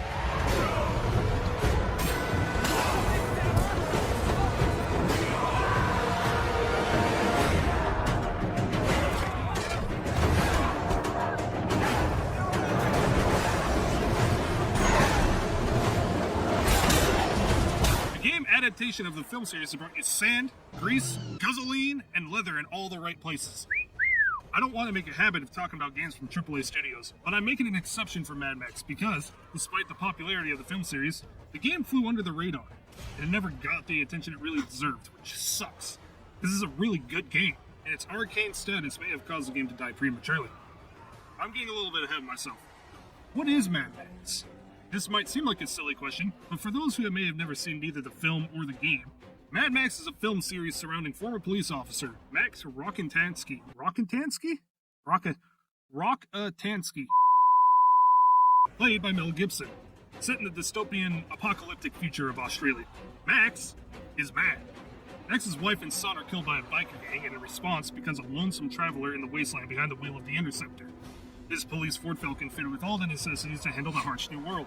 As he wanders through the dunes and ruins, he ends up becoming sort of a hand for hire, helping isolated groups and tribes in exchange for gasoline and other supplies. This story would span 3 films between 1979 and 1985, all 3 of which garnered praise and awards. The series would be rebooted in 2015 with The volume seems a little low. I'm gonna go turn it up a bit. How was it? Jump jive, shooby-doo-wop-ba-doo-doo, jump jive, scooby-doo, jump jive. The Cybertruck would work in this movie. That wouldn't be the only Mad Max product Warner Brothers had to offer in 2015, as in 2014, a Mad Max video game was teased. It would be released on the 1st of September 2015, alongside other popular apocalyptic games such as Fallout 4 and Dying Light. Its release would mark the second game in the Mad Max universe. Yes, second, as there was also an NES release in July of 1990. It wasn't really good. No, it wasn't. Developed by Avalanche Studios, the same developers who would make the Just Cause series. It would come soon after the film release of Fury Road, even though the original release was supposed to be well before that. Despite their close release dates and the shared characters, the game's plot is not connected to the movie plot. Regardless, the game sold relatively well, despite mixed to average reviews by journalists. But as we've learned, time and time again, game journalists' opinions do not matter. I bought Mad Max for PS4 when it was released, still on my testosterone high from Fury Road, and I loved it. Oh! That fucking jawbreaker! The world was massive and gritty, the combat, both on foot and on the road, was simple. Yet so satisfying.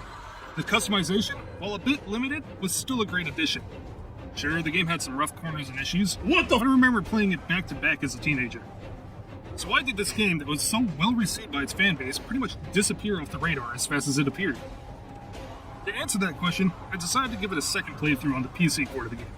Try and find out for myself, and I discovered both a den of memories in my own head, and maybe a few answers. Let's break the game down and try to answer. What happened to Mad Max? It's hard to separate the gameplay from the story, so I'll try to save a majority of the story until the end on its own section. I'm going to have to spoil some of the early game to give you a better understanding of why we are where we are. Okay. We open the game to Max attacking a small war party of Scrotus warboards, in search of fuel to cross the Plains of Silence.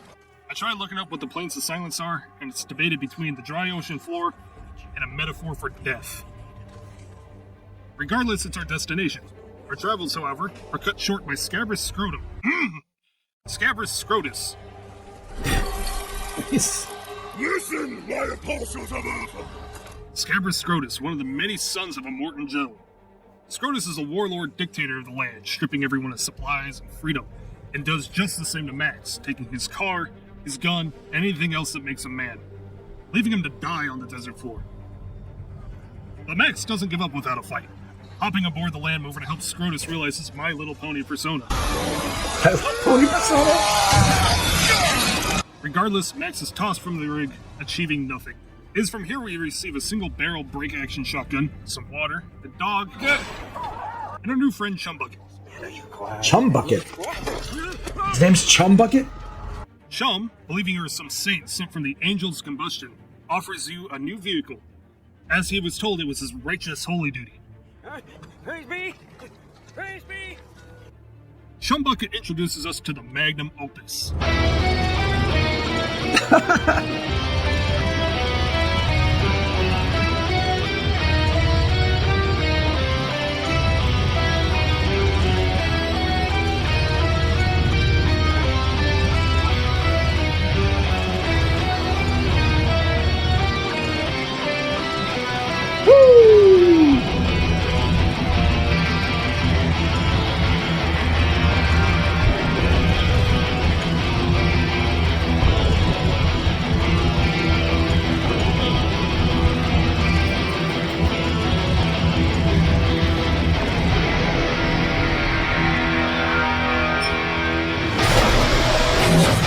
Anybody can recognize this music?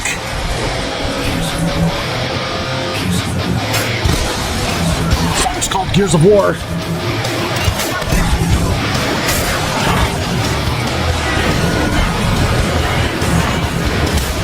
Metalheads out there.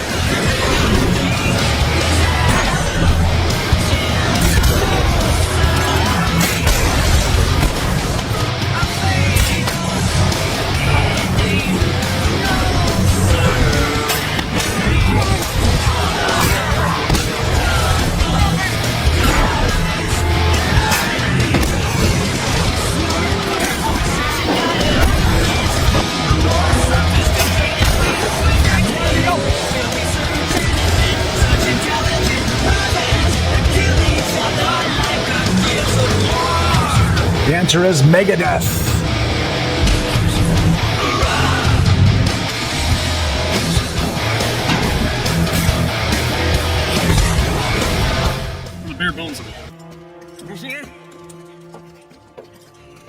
This one's mine.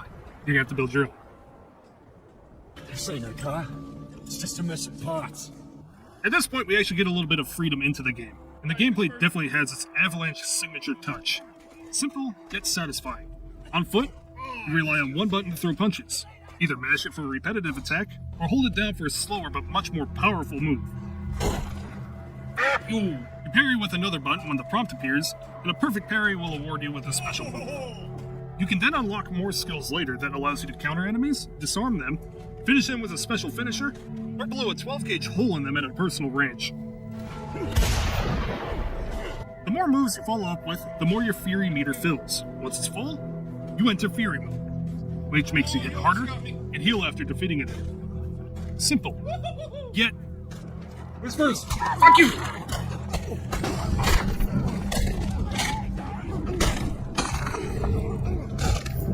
Oh, yeah.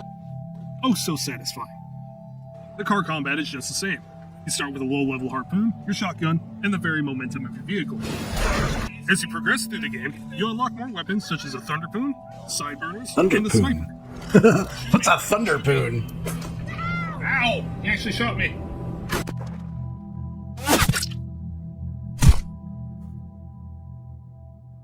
Each mode of attack has its own use. Ramming vehicles will save you resources and help you shred the armor off opponents, especially with upgraded bumpers and wheels. The harpoon isn't too useful at the start, but it can help break off a pursuit with a low-level unarmored opponent by ripping the door off and then yoinking the driver right out of the driver's seat. Yoink! The shotgun is great for blowing up unarmored gas tanks, exposed drivers, and pesky passengers. Get off of me! It cannot defeat armor easily, though. Fear not, this is where the thunderpoon comes in handy. You chased me in that fucking thing? At low levels, it'll help whittle down an enemy's armor to a manageable level. But once it's fully upgraded, it's a one-hit wonder even on the toughest of machines. Then there are the sideburners.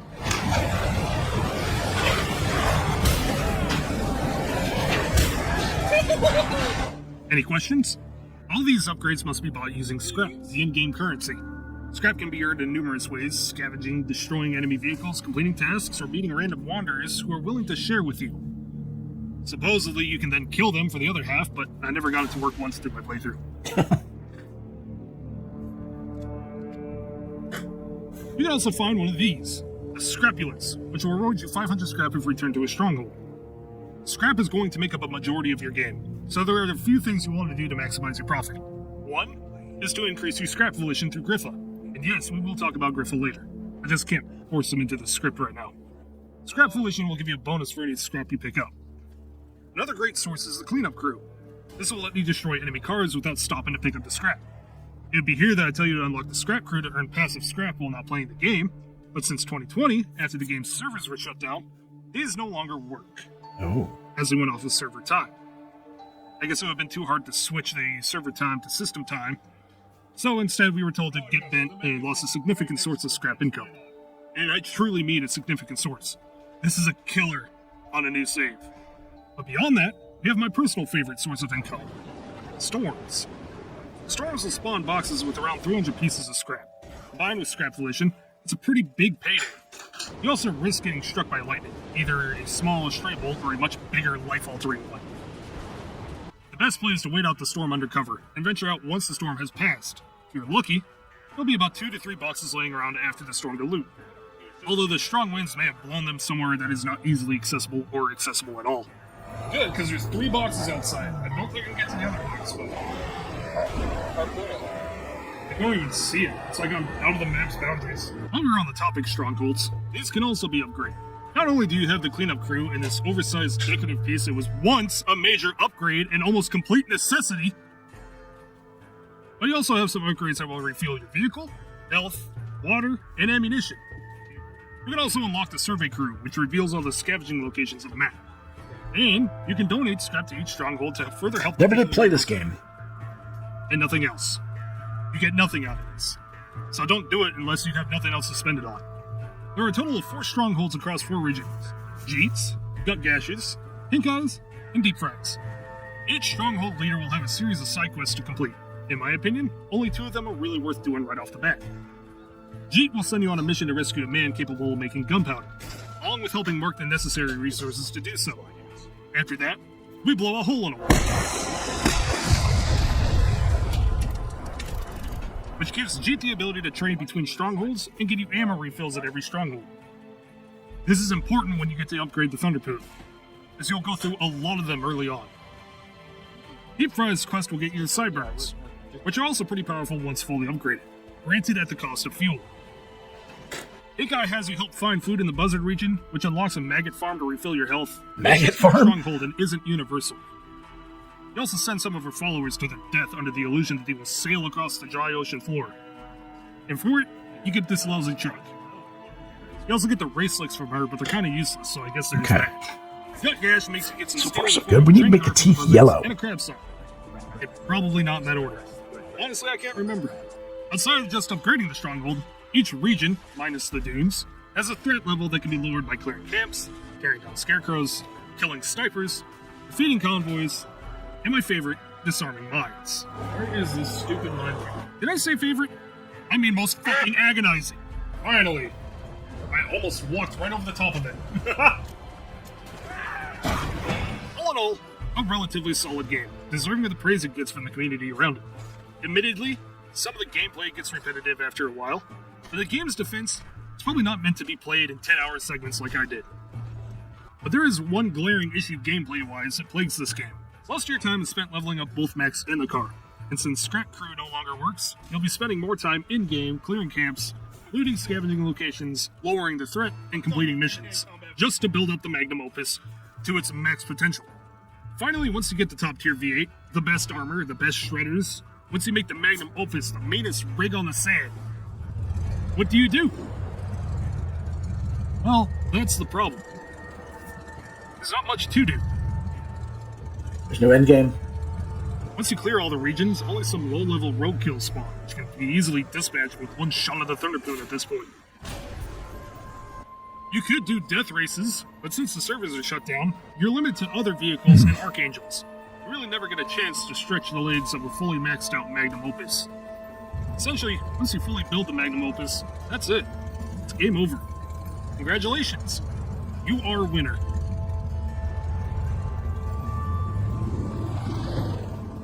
I think the lack of playability beyond the story may have had a major impact on the short life of Mad Max. But the story itself also doesn't do it any favors. Well, that's a major problem if that's the case. I'm not going to go super in deep into the story, but I am going to cover the whole story. At least my take on it. I still recommend you play it for yourself, but if you played it before and want a refresher, here we go. We've already talked about the intro earlier, so we'll start off by fighting through Buzzard territory in order to put a body on the Magnum Opus, and then upgrading to the low-level Harpoon. Yeah, it's just there for Safekeeping. It's in his bunk for safekeeping, and nothing else. Don't put your hands. Okay. X uses the new Harpoon to raid the camp the Interceptor was taken to, only to find a burning pile of rubble and the picture of his wife and daughter? Yeah, I guess in this story he had a daughter instead of a son, and is much older than his son was when he dies. I don't understand why they did that, but it is kind of a little early warning of how the rest of the story is going to play out. That's the heads up. In other words, it's not Here we canon? get to meet Griffa, my personal favorite character. Maybe because he's not even really real in this universe. Griffa is assumed to be the work of Max's subconscious, a moral entity on his shoulder, trying to steer him back onto the right path, trying to convince him that the one he's on now leads to nothing but death and peril. You'll visit Griffa a few times throughout the story, but on your own accord, as he is who you go through to upgrade things such as your health, strength, scrap volition, and other factors with Griffa tokens throughout as you play the game. There are a ton of cutscenes for Griffa. I regret storing up a bunch of the tokens I spend all at once. I ended up missing most of these cutscenes, and again, he's my favorite character. You've taken a short rest from a twisted path. Once you max out all your skills, you don't see him again. But back on topic. Realizing his black-on-black interceptor is gone, Max now turns his attention to the Magnum Opus. Unfortunately, it's only equipped with a V6. What did I tell you? V8, not V6. For some reason, he only realizes that now, when the body is on it, and not when the chassis was bare and everything was open to the world. Max scolds Chumbucket over the lack of 2 cylinders, but not to fear. Chumbucket has a plan. The Big Chief, a supercharged V8 powered truck kept in by Stankum in the Gastown races. Who's Stank Gum, you might ask? What a conveniently timed question of yours.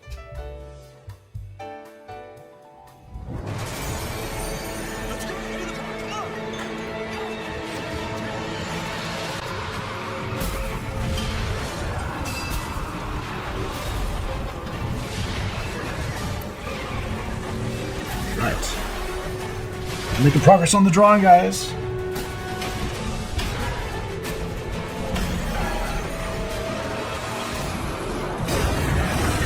Stank Gum is one of the underlings of Scrotus, a super bad boy who wears the skin of his victims and attacks lowly wanderers for sport.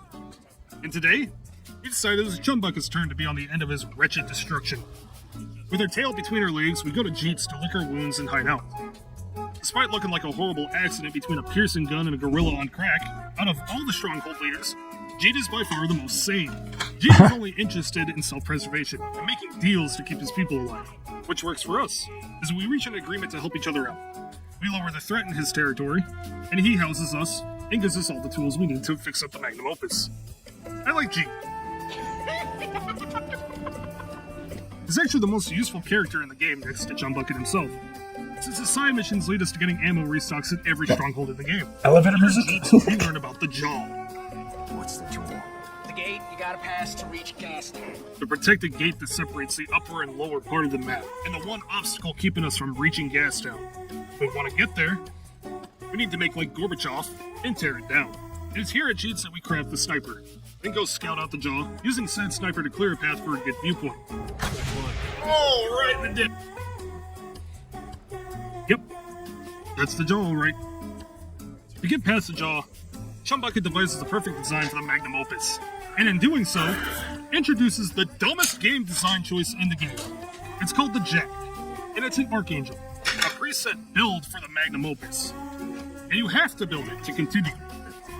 The strangest part to me is it even decides which car body you have to use, even though we just fought a bunch of buzzards to get the car body we, the player, decided on. And now the decision is being made for us. Luckily, once you build it and pass the mission, you can go back to whatever you're using before. But it's still just a weird decision by the devs. Anyways, we don't have the necessary equipment to build the Jack, so we're off to go to Gutgash's stronghold. Chumbucket and I, A team of the apocalypse. I love it when a plan comes together. Gutgash is held up in an old shipwreck.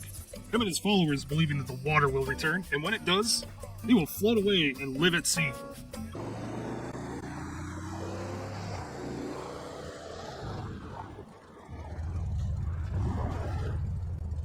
Yeah, okay, bud. It's here on board the SSC Worthy, we meet a woman and her daughter, locked in a cage, begging for a fan to help bring the daughter's fever down. Don't mess around with that stuff. Don't touch the merchandise. I'm sure we will never meet them ever again throughout this entire playthrough. Anywho, Gutgash offers advice about the Jaw, telling us the weak points are the hinges, and that the harpoon can defeat it with a better jag tip called the Talon. It's mounted to the hood of a truck in a convoy. All we have to do is battle the convoy, fight the truck, destroy it, and collect our prize. Coming to us. Wait, did it just kill itself? What's going on? The fucking convoy truck just killed itself the second I spawned in. We are now ready to take on the Jaw. Alright, here we go.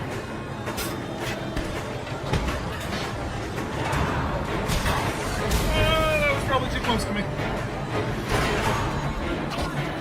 That probably did nothing for me, but it felt good. Ow.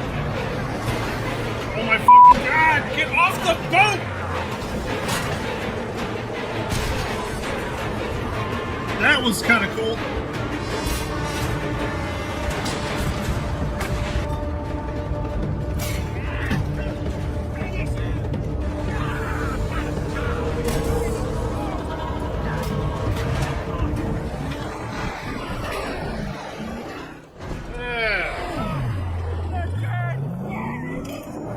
The Jaw isn't really too hard. The cars patrolling the area are low level and easy to defeat. It really doesn't take that long to tear down the Jaw itself. And from here, we're off to Pink Eyes. We are confronted by the king of convenient timing himself, Stank Gum. Actually, his war boys, who are lobbying mortars at the old cooling tower of the nuclear plant that Stank Gum resides in. We destroy them, And it must have been super effective because we never see them used anywhere ever again throughout this entire story. Cool. After that, we sneak in, and now we are met with the man himself. Oh, and the woman again. Oh, it's sanctioned. Come in. Our president sends Steak Gum on his way, and Pink Eye thanks us by threatening to put us down like the vermin we are. Tell me why I shouldn't land a slot right between you. However, she remembers that 5 minutes ago I wasn't one of the ones threatening to cut her limb for limb, so she lets us stay. Hot Wheels here leads a group of survivors that specializes in mechanics. She personally trained them to be some of the best in the Wasteland. So you'd think that intelligence means something. Which is why I complied entirely with no questions when I helped her send off a large portion of her group across some big nothing with nothing but 5 cans of dog food and a torn up tarp in search of better lands prosperity. Well, it was nice knowing you all. You were all dead, though. I do like the small running theory that Pink Eye was a former member of the MFP. Sorry about that, guys. What looks like a tattered leather jacket and the double-barreled shotgun. I'm not sure how much weight this carries, but it would be a neat reference since she's pretty much useless in every other regard. Speaking of being useless, off we run to Gastown since we don't have much to do here anyways. Hot diggity dog. This place is magnificent. The first order of business is to get into the Gastown races. Starbright here tries to toss us around, but with some careful persuasion, he gives us a task to get in. See these? These are lights. But they fade. And when they fade, I fade with them. He offers us entrance into the race in exchange for a small favor. Retrieve some more Christmas lights from the Underdude, a buried airport turned buzzard outpost in buzzard territory. I actually like this mission the most. It gives us a look into the mostly untouched old world. Sure, it's got some man-eating buzzard feng shui, but it still looks like everyone just vanished without a trace. Nothing but the sands of time took over. It's something we don't get a chance to see much in the Mad Max universe. It's a nice change of scenery from the rotting corpses, rusting cars, and unrecognizable ruins of the rest of the world. I get that Mad Max was always born in the red sands and cracked blacktop of the Australian outback, but it is nice to see some impact the end had on the more urban society. On a complete side note, there are even some buried houses not too far from the Underdude, one of which you can enter. It's a cool, unique spot compared to the rest of the scavenging locations. Anyways, we retrieve the Christmas lights and make a mad dash for the exit. That was a good hit. Luckily, I was pretty OP at this point, and it wasn't much of a challenge to run him off. With that, we're into the races. Well, almost. We have to recruit a co-driver, one that's capable of fighting in the races, which, unfortunately, Igor here is not. So we go to meet Crowdazzle, who points us in the direction of this junky huffing gas. What is motherfucker to say to me? You won't fight me? Whose debt we have to pay via the death race. I'm only giving this a footnote in the script since it makes me downgrade my car in order to fit into an Archangel preset. Again, my least favorite feature in this game. And with that, we're into the races. The reward? The Big Chief. And more importantly, it's supercharged big block V8. Oh, and the woman from earlier. But to win it all, we must risk it all racing our king of convenience, Stinky Gums, the current Gastown champion. We are safely and securely latched in our car, and some fine gentleman gives me the gratuity of fitting my car with a metric fuck-ton of plastic explosives. Oh, wow. And it's game on. Oh, motherfucker! Alright, now you just need to only aim for him. You gotta use about 4 of them on him. 5 of them. That's gonna be my Oh, not the mines! Fuck! Before I started the race, I spent some time lowering the threat in Pink Eye's territory along with completing Deep Fry's side quests to unlock some better weaponry and maxing out the current V6. The result? I pummel the shit out of Stink Gum before we even finish one lap. But the event is not over yet.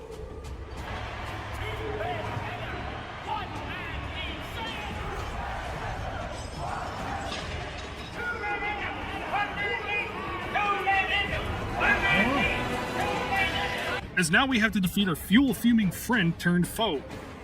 Take note of her fighting style, mostly how she rushes, and doesn't give much room for a counter except for rare instances. It's not a hard fight, but it does get a bit tricky. Now take that note and put it off to the side for now.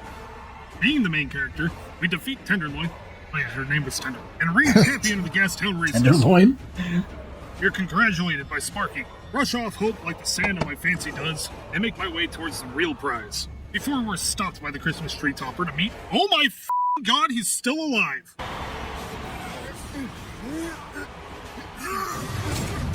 Yeah, as it turns out, Skurtis's brain is so smooth that the chainsaw just slips between the two halves, sparing him the process, I guess. What? Fighting Skurtis isn't much different than fighting any of the other top dogs from before. Don't you want some? I'll kill you again! Unless, of course, we're in a cutscene. And Skurtis stuffs his size 16 steel toe right into my face, breaking my nose, and sending my bones into my very soft, mushy brain, killing me instantly. You're not gonna die on me, champion. Oh, that probably hurt. Listen, it's not that I hate Hope. I hate how poorly they try to shoehorn her into the story. We interacted with her a total of 3 times in the main story if we ignore her side quests. And not once did we say a single word to her. Yes, she technically saves Max at Pink Eyes. But beyond that, she has no experience with him whatsoever. Before she decides that we're her knight in shining armor, and will do whatever she pleases. Don't think they're trying to force her into the story? We'll get ready for when everything gets a little unhinged. Hope brings us to the organic mechanic for a full facial reconstruction surgery. We black out, and I'm gonna let the cutscene do the talking here. Oh my.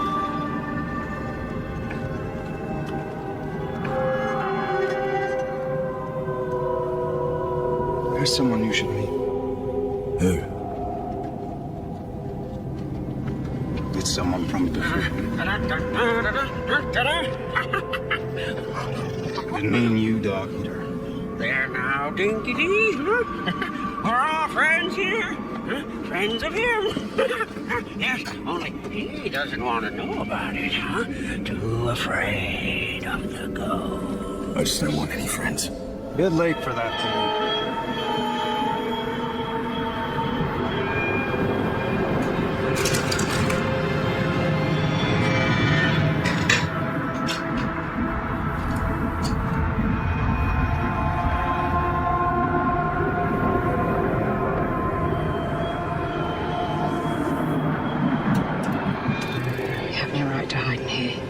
You have no right to cut yourself off just because you lost us. You will do it again, husband. And this time you'll do it right. Do you, crazy-eyed road warrior, take this wasteland concubine to be your lawfully wedded wife? I do.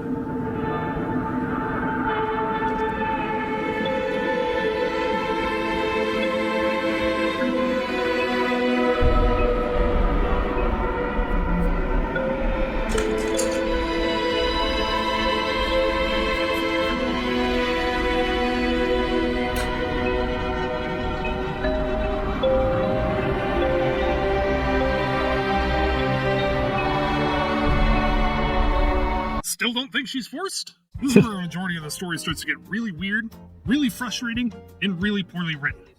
And I wasn't alone in this. I thought this.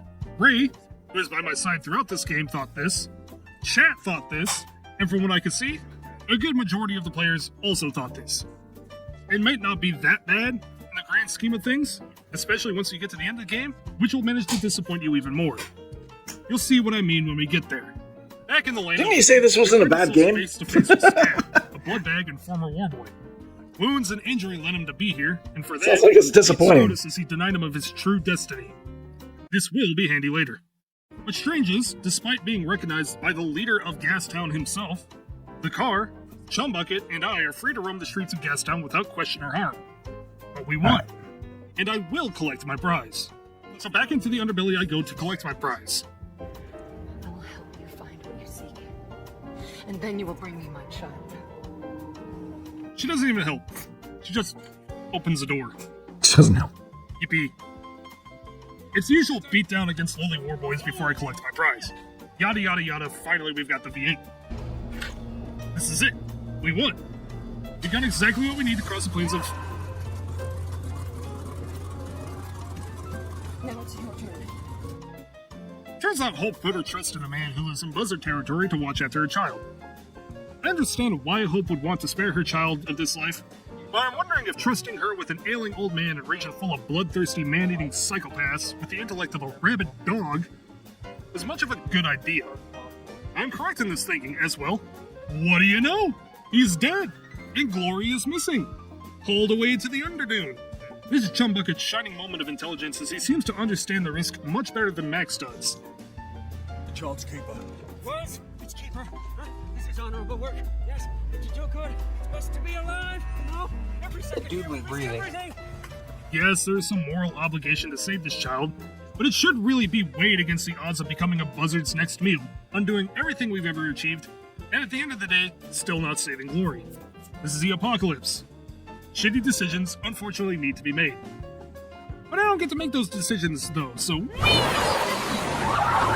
Chumbucket tells us that buzzards use children to dig out portions of the airport buried under years of sand. Chumbucket, spooked by buzzards, abandons us here, saving the car and himself because he's smarter than us. I'm going to rush a bit here, since I'm on line 300 of the script and I still have a lot to talk about. Trust me, you're not missing much. We find Glory. Oh my god! She got turned into ice cream! And on a second look, it turns out she hasn't been turned into soft serve for our people-eating foes. We do, however, get a serving of some of the driest dialogue known to man. Your mama's name is Hope. She's right here. She calls you Glory. Alright.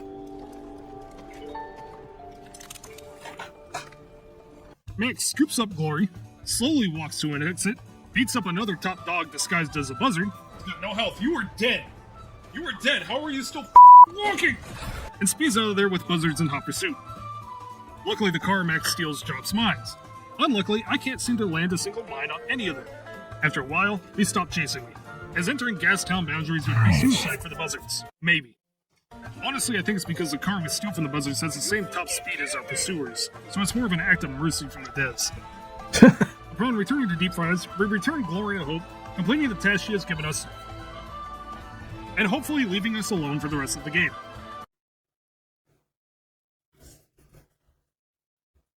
We discovered that the magnum opus is gone. Not returned to Deep Fries like Chumbucket said he would, and after questioning the human air fryer, we discovered that Chumbucket has in fact stolen the magnum opus, taking it back to his ship. So, we politely asked for a car. It is now. I need your fastest machine. Oh! He will betray them. So what? So what? So what? Oh, you know, only risking life and limb for the entirety of the game. Luckily, Hope isn't able to persuade Max this time, and we take off to get the magnum opus back. For a second, I couldn't remember how the cutscene went. I was expecting him to rip her out of the car like a f***ing ragdoll. And like yeet her across the fucking... Why did Chumbucket steal the car after saying he was returning it back to Deep Fries? Well, as it turns out, I wasn't given some dialogue in my playthrough, where Max reveals that he plans to place 2 large fuel tanks in the place where Chumbucket sits. 2 big fuel tanks down the back. They drive across the place to sides. That's not what it is. We're behind. Who's the Chumbucket dog? Where do I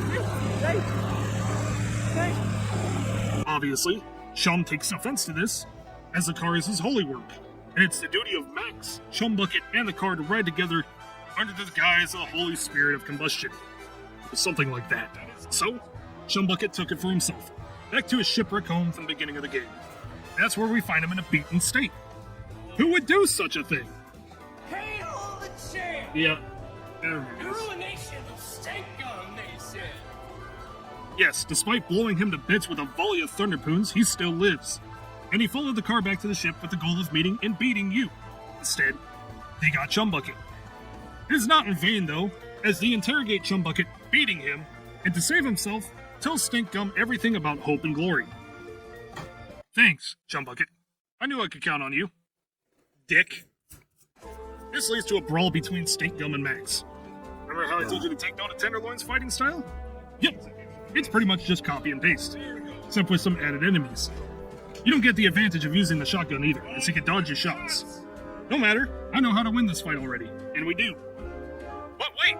Turns out the whole fight was to buy time while Scrotus goes and murders the two sons Thanks, of Terror. Stephanie. Learning this, No worries. since he feeds fast enough, he could beat Scrotus there. You, back up and hit him again? Thank you for the rare drop, Stephanie. Appreciate that. Great so far. We race back off to Deep Fryers, scolding Joe Bucket and hoping to save our newly wed family. They even use a fast travel, being sure that I'd be faster than Scrotus and oh shit, they're dead. Max realizes that Scab, the blood bag from earlier, will know where Scrotus is, and hates him enough to give him up.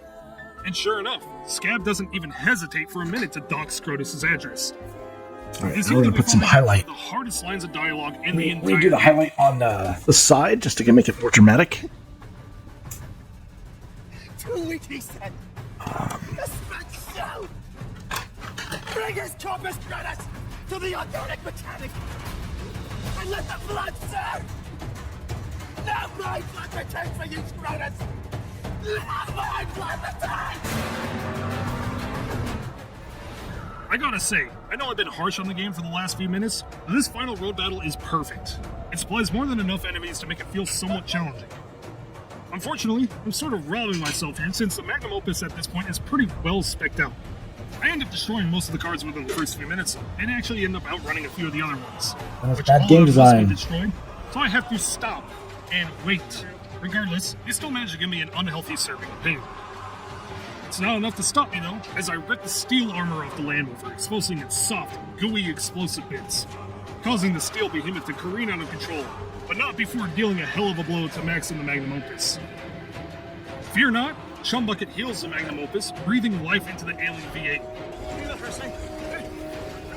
Alas, the mighty Scrotum still lives, and Max can't allow that. So he decides he's going to ram the Land Mover, which will destroy the Magnum Opus in the progress, making everything we ever done for naught.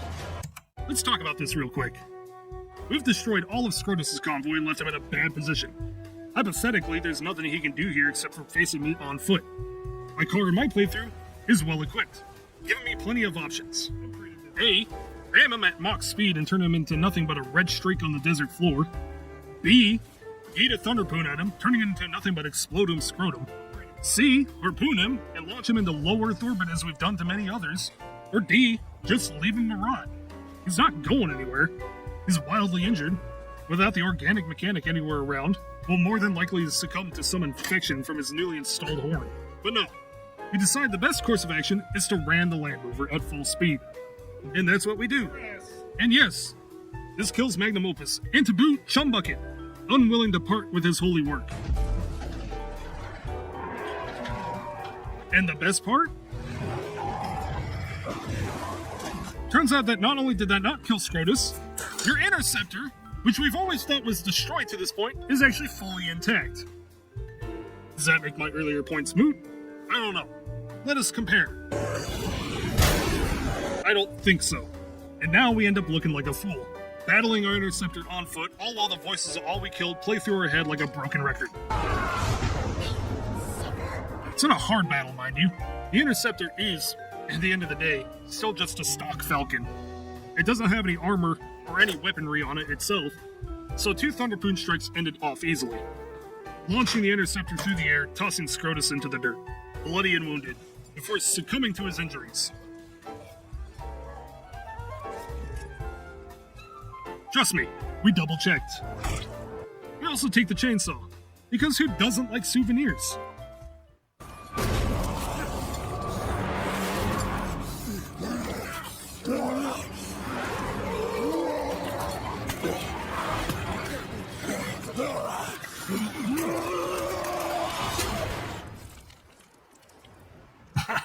Gross.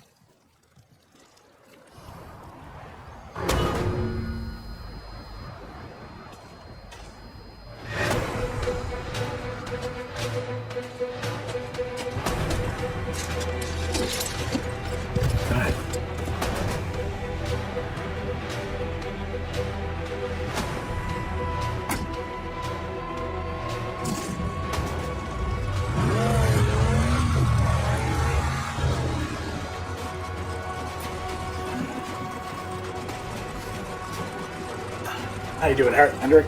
You well?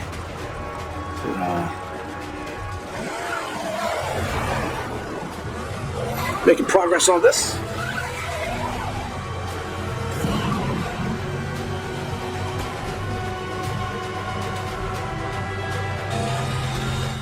And that's the end of the story. Everyone is dead, our car is destroyed, we learned nothing. But hey, at least we got the Interceptor back. It is a rather disappointing end. I can't help but feel that the writers were unsure of where this story was really supposed to go. This is surprising because within the same year we got Fury Road, and they absolutely crushed it with the story, the writing, and the Mad Max elements. Don't take my negativity as me saying the game is bad. It's a great game with great elements and gameplay, but I feel as if the story lacked any structure or forethought, that everything was more stuck together from prompts on a dartboard.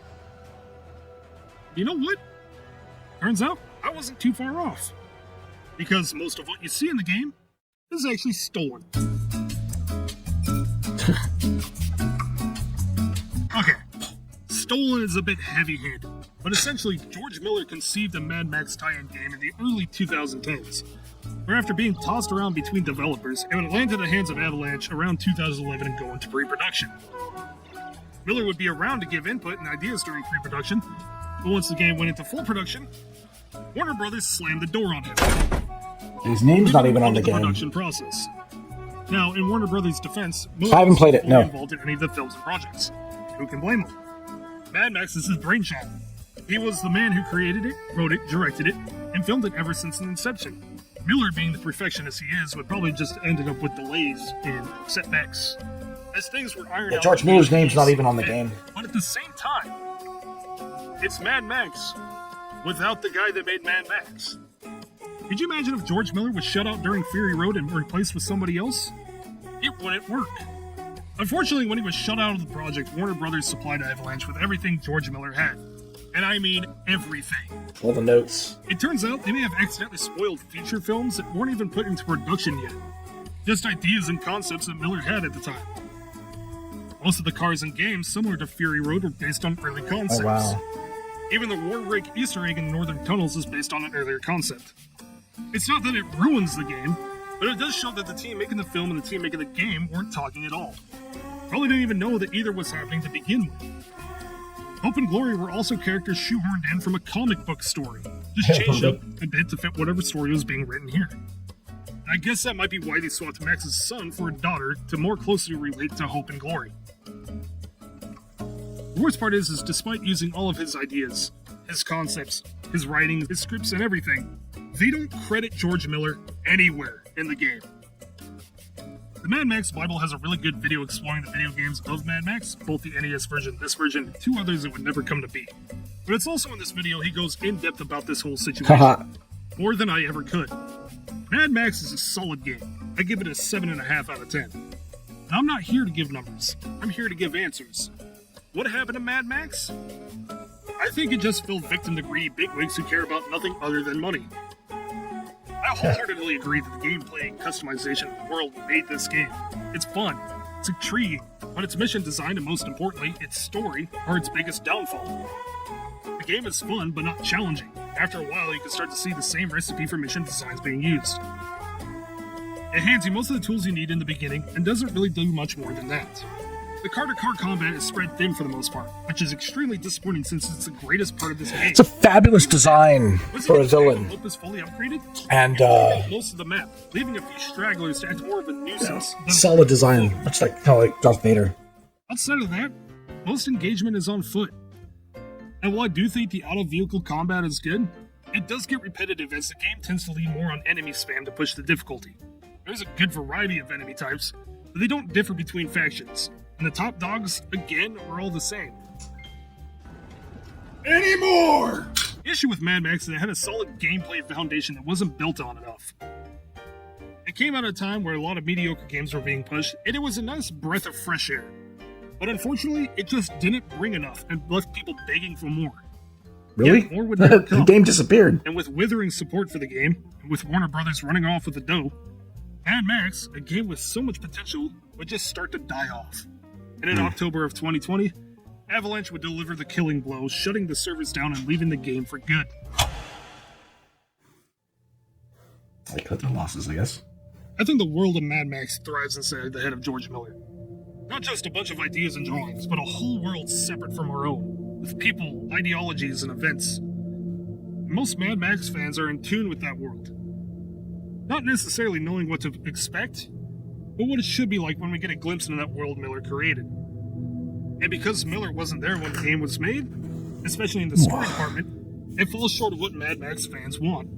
Is it a good game? Yes. Is it fun? Is it? Yes. Okay. Should you get it? Yes. Does it fit into the rest of the universe? No. I gotta admit, when I first started writing about this game, I wasn't expecting to come across what I did. There's a new film called Furiosa coming out. Different light. I don't fault Avalanche here. I'm sure some This is a big prequel wigs to up top Fury Road. knew what was going on, but for a majority of the team, they were just given what was handed to them and they made it work. They built a fun, engaging world that many still come to cherish. I still love it. And like many others, wish more was done with it. You could live in it. I can't That's help about but it. feel that because of these decisions that were made, the game was destined not necessarily for failure, but more for obscurity. Mad Max Furiosa is in the works, and since George Millar still wants a proper Mad Max tie-in game, who knows if there's something that could come alongside that. I wouldn't mind seeing another attempt at a tie-in game, but this time with the proper writers and creators. Especially if it means getting to drive the war rig. And until that game comes, we have this. Something that shows what could have been, but never was. That's a shame. Shame that Mad Max game was not what it deserved, right? Ah.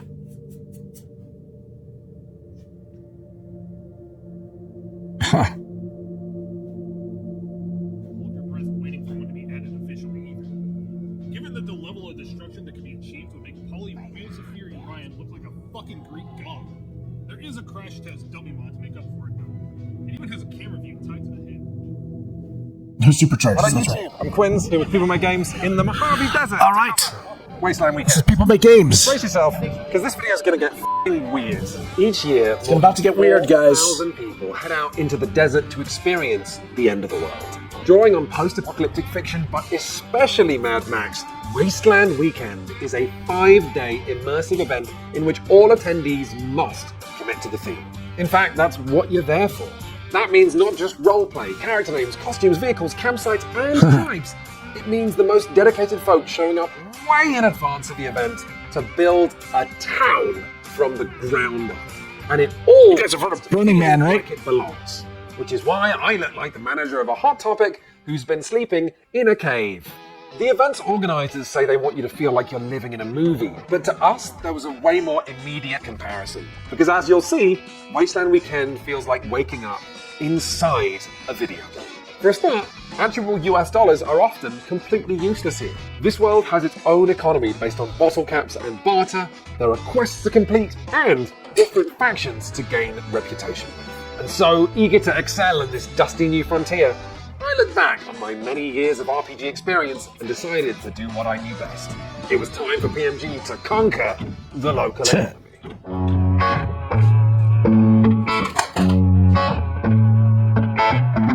Okay, we are here at Wasteland Weekend for 4 days, and in that time, we are going to try and amass as much loot as possible in the world of Wasteland Weekend. Here's what we're starting with. We have exactly 9 bottle caps, 5 of which we brought ourselves when we remembered we needed bottle caps, 4 of which were given to us out of pity. We have today's issue of The Wastelander, the official Wasteland Weekend newspaper that a team of journalists write every day, and 1 crisp linen scented candle that we bought as a pharmacy because we thought, what is this place going to need, you know, as barter to trade? So from these humble beginnings, let's level up. No, it's still scarred. It's going to be scarred Following forever. a dramatic opening ceremony at the city's gates, I quickly learned 2 important things. First of all, the words "fuck you" had a whole new meaning out here in the desert. She can use it, though. It seemed to be a form of greeting. I'm pretty sure that's what was going on because I'd been sworn at about 30 times already. Secondly, I'd met a stable-seeming man called Blowout who suggested we visit the Faceless Merchants, one of Wasteland's many tribes which have been set up not by the organisers themselves, but by the community. That's where we're going. That's apparently a tribe that help people who are new to Wasteland Valley. The current cost of doing business for us is not a lack of generosity of anyone. It's just walking around in the Mojave Desert. Super hot, turns out. We're Can we do them all? What do we have to buy? Who'd have thought the desert would be hot? We already have lost like 30% of our chips. Caps, fucking let's go, it's hot. Hoping to make a good impression with the tribe, I attempted the Wasteland customary greeting for myself. Fuck yeah, okay, fuck you by the way. Unfortunately, it turned out I just flipped off the tribe's leader. Oh, okay, I retract the fuck you. I want us to be on good terms. That's just, okay, cool. Great, what's the guy's name? Blowout Centers. Yeah, Blowout Okay. Thank you. My dreams of post-apocalyptic wealth took another early blow as I waited in line to pick up my first quest. Another Wastelander by the name of Voltage, who was also looking to sign up with the Faceless Merchants, convinced me to pay her one of my few remaining bottle caps to use her portable petting zoo. Yes, look how nice. That is no, the felt is good, yeah. This was an expense I simply could not afford. Perhaps sensing my panic as I realised I'd soon have absolutely nothing left to actually trade with, Voltage gifted me a unique trinket which she'd crafted herself. What? This is like a rabbit's foot in a shotgun shell? That's a guinea pig technically. Oh no, that's a real fucking. Thank you. This is. Oh no, hang on, but I have to pay you for this. No, you'll get paid, and you like down to 4 caps. Yeah, but if I see you round, this is. So you just attach it to. Oh, this is wicked. Thank you so much. I am on my way to earning my trade license with the Faceless Merchants. These are a bunch of their affiliates, different tribes that I can go and barter with. If I go and barter in some way or try to barter, they will then give me a signature. I come back having attempted to barter with all these people, then I'm officially going to be an accredited Faceless Merchant trader. However, like all good quests, this would include some light peril. Oh yeah, no, there is a catch. This is insignia showing that I'm with the Faceless Merchants on my training, which means I'm fair game for any raiders. And if any raider manages to take this off me, then I have to come back here and get another one, which is going to cost me time and more water. There was nothing to do but cross my fingers and hope I wouldn't be accosted by frightening desert bandits. Now, I hadn't come all this way on my own. I brought Chris along as well, although it seemed he wasn't taking my pursuit of market dominance anywhere near as seriously as I'd have liked. They got a whole editorial team. Like, people, they write the day's news. Honestly, I decided to leave Quinn's to his skeletal rodent feet and find something a bit more hygienic to do instead. And so I tracked down Deadline, the editor of The Wastelander, and asked him if I could write for his paper. He assigned me a story about some gang conflict that was meant to kick off by the main gates that afternoon, and if I wrote just 400 words on whatever it was that happened, I might just have a shot at making tomorrow's edition. And so, with a press pass in hand and even a wasteland name of my very own, Muckraker, I set out to make the front page. While Chris was turning Wasteland Weekend into a topless extension of his real-life job, I had to hoof it back to the car park to pick up a scarf to become faceless. Okay, face covered. That is the autumn pact. Do my first trade. The scented candle is gone. Oh, really? Yeah, no, we did it. We have to do a fucking trade, Chris. Most important thing, I got my first signature on the path to being a merchant. Okay, but what did you get for the... I know, well, you're not going to love this. But I get 3 items. That candle was from... I know, but I got 3 items. What a fun idea for an event, though. Okay, yeah. Oh, it's a shotgun shell. Whoa. No, it's a lighter. Dude, this is what you talking about. I wouldn't love this. I love this. This is great. And just a detonator, you know, for when you need to... Oh, it's rusted. It's rusted shut, but we won't show that to people. Okay. There's box of junk. And so there we were, our very first bit of wasteland bartering. Did I love the items we'd received?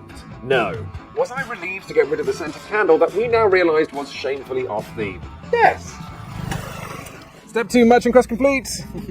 We traded our very fine bottle opener waiter's assistant Scented for... candle in the... Oh, I need to get better at this if I'm ever going to be a grown-up merchant. A spooky photo. Spooky? In what was becoming a troubling pattern, the second merchant I visited also took pity on me after I drunk the water she'd offered with the urgency of a British games journalist who now found himself out in the California desert. She offered me a sun reflector and a map, free of charge, and reminded me to take regular breaks in the shade. Monopolising the local economy, however, doesn't allow for breaks, and so it was straight over to the Toecutter clan to trade my tiny haunted portrait for a hand-stitched patch of a big tarantula they'd seen twice when setting up their tent the day before. They also encouraged me to give myself a wasteland name. I came up with Corvid. They then politely informed me that Raven names were totally played out. And so we worked on the carrion, and I was on my way. Doesn't get any less intimidating walking into a place that looks like this. Oh wow, you're actually pretty stocked, huh? I was just... Oh, you enjoyed that, Hendrik? Don't know if this is of interest to you. If it's not, don't worry. I got other stuff. Yeah, it was I kind got of sunglasses. done on the fly. And I have a lighter that is also a shotgun shell. And it works. They're all pretty great. I like all of them. Yeah, good. Glad to hear it. I'm adamant about doing more on YouTube, so We're pretty sold on this immediately. I mean, I gotta this as well. let loose with let's make a deal. so much editing. Well, sunglasses and the lighter for podcast chain. Glad you enjoyed it, though. You know what? I appreciate the view, guys. This is genuinely cool game design, right? Because I took on this quest. I thought this beginner quest would be nonsense. But look, I have to go to like all these different. I had to get this map. I had to find out where all these little merchant stands are. That works. And like in doing this, I'm kind of participating in Wasteland Weekend because I'm bartering, I'm meeting people. I've acquired a nickname. My nickname is now Carrion because a woman is making a patch for me that I'm picking up tomorrow. And like I'm learning the layout and I'm learning like I don't know. This is a better first quest than plenty of video games I've played. The next road I visited wasn't actually open yet, and so here I was, confronted with an exciting opportunity to decide upon the morality of Carrion, the trainee faceless merchant. Okay, here's what we're going to do. Because one of the things I'm learning on the merchant route is the merchant needs to make their own luck. So I'm going to forge their signature. Oh, I can absolutely do that. I found out I could do this the moment there was a woman over there who said, what should I write? Should I write my name? Which when it became clear there's not a system. So I'm going to exist in that lack of a system. And I'm still going to do like 9 of the 10 things. While Carrion was stooping to yet new lows, Muckraker had some reporting to do. Friends, there appears to be some commotion happening at the gate. I'm meant to be reporting on this. Rumour had it that a tribe was planning a public execution of a notable Wastelander, and the Autumn Pact, amongst others, had been hired to intervene. Excuse me. Hey! With, the Wasteland Communication Corporation. Appreciate the hostos there, buddy. Fields is attempting to rescue someone. I'm not sure. Alright. A rescue attempt. Okay, that's useful. Thank you. It now appears to be a photo shoot. I'm not entirely sure. A photo shoot? This is going to be a rubbish story. Hello again. I've met you before. I'm with the press. Okay. What's going on here? Do you know what the general vibe is? Because someone said that somebody was being rescued, and now it seems like it's a photo shoot. I have no clue, bro. Okay. All right. Me neither. Okay. Good. Hey. For the record, I am usually a better journalist than this. I'll tell you what, if you're gonna watch the show, you might want to stand out there because that's where he's gonna be. Oh, out there. Okay. Thank you. We're gonna march over there. Thank you. Thank you. I've had an inside tip. The rescue attempt is happening out here.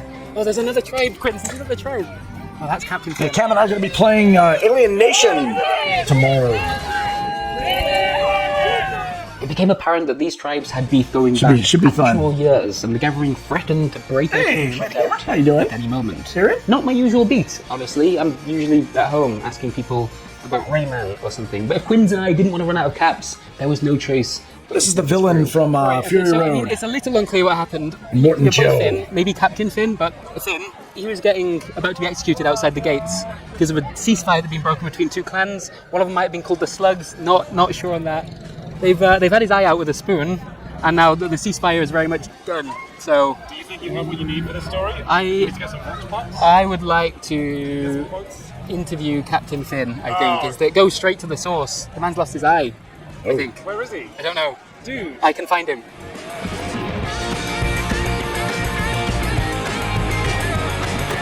Oh, he's not looking in a good way, Quinns, I'll tell you that. With a few waves of my increasingly grubby press pass, I was able to secure an exclusive interview with the now one-eyed captain for the Wastelander. Physically, how are you feeling, Finn? I feel much better. But there was no reason for Zero to lash out like that. It was not fair. No problem. Great. Well, thank you very much. I mean, this will be very excited to hear. Do you have anything you would like to tell the readers? Yeah, well, the readers? yeah, I've done a CC. Oh, tomorrow's print. Tomorrow's paper. Oh man, where are your safety goggles? Thank you very much. Thanks, Yeah, Sam. thumbs up. Cheers, Sam. All right, Deadline's going to pay real caps for this. I've got to say, like, straight to the source. They trade bottle caps. I'm a bit embarrassed about how. This is Wasteland Weekend. Filthy my press passes. Did you see when I showed it to Finn? I feel like An event, almost 5-day event. almost covered in blood. I need to. Held in the States. Yeah. Journalism, easy. It still exists. Wasteland or not. Okay, halfway through the merchant's journey now, and I'm celebrating. I have bartered for a Sapporo premium beer, and then a free extra. You know, sometimes you get like prizes with beers. I got this. I was told it's Deathclaw repellent. I'm pretty sure it's just something that the bar wanted to get rid of. Everyone who ever complained about encumbrance rules in like D&D needs to, like, that's a real simulation of what's happening to me now. I'm very rapidly becoming over encumbered. I gotta trade some of this crap for smaller things. It's so hot. Did we mention we're in the Mojave Desert? Yeah. We're in the Mojave Desert. So these are the caps we've earned today. You can see they're nice, they're customized. Love and sentiment to them. These are the caps we brought from England, and I just had them rejected as currency because they're rubbish. So it's just an actual beer. That's just, yeah, well, I was told to bring bottle caps, Chris. Don't be a dickhead. Anyway, I think when it gets dark, and people aren't paying attention to the caps they're getting, I'm gonna be able to fold them into something I'm paying for something. So, shut the fuck up. And on that note, No, Pablo, you're in the right stream. Wasteland's newest recruits to head back to their hotel for a little bit of rest. Yet another Wastelander had taken pity on me on the way back to the car park and given my unprepared ass a parasol. And it was perhaps now that the reality of being a merchant was starting to set in. Back at the hotel, it was a relief to just relax for a while and think back on my first day. Muckraker, however, had a story to file.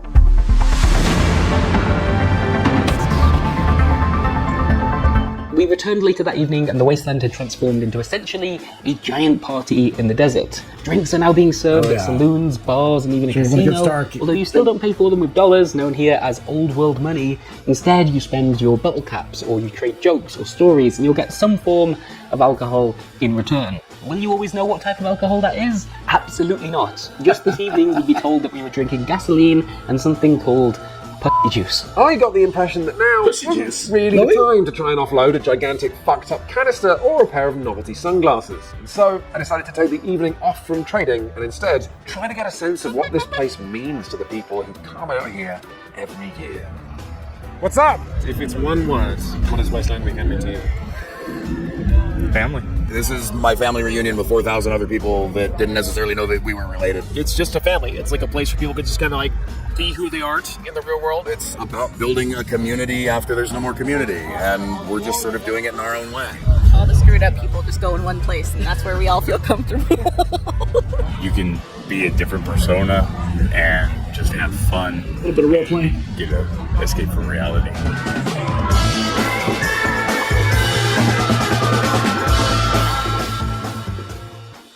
As we arrived for our second day, I was extremely eager, some might say desperate, to see if my article had made it into print. Oh, well, thank you. All right.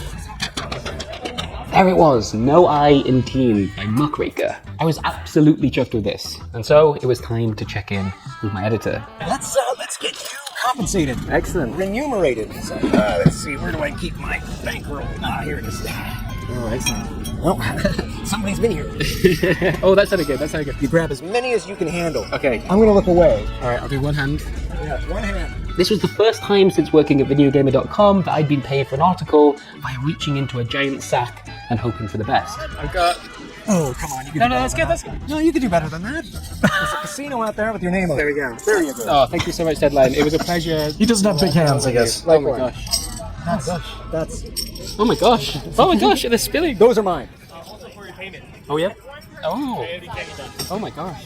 This pays really well. This pays really, really well. How much did you get? I don't. Oh, there's I got. That's Coyote Canyon dollars, which I had about 50, I think, and then maybe like 20 bottle caps. What the fuck? So what's your next article? We gotta get your ass back in there and more. Get back to writing. I actually have a thing at 1. Okay, that's what kind of thing? Hello. How's it going? Hello everyone.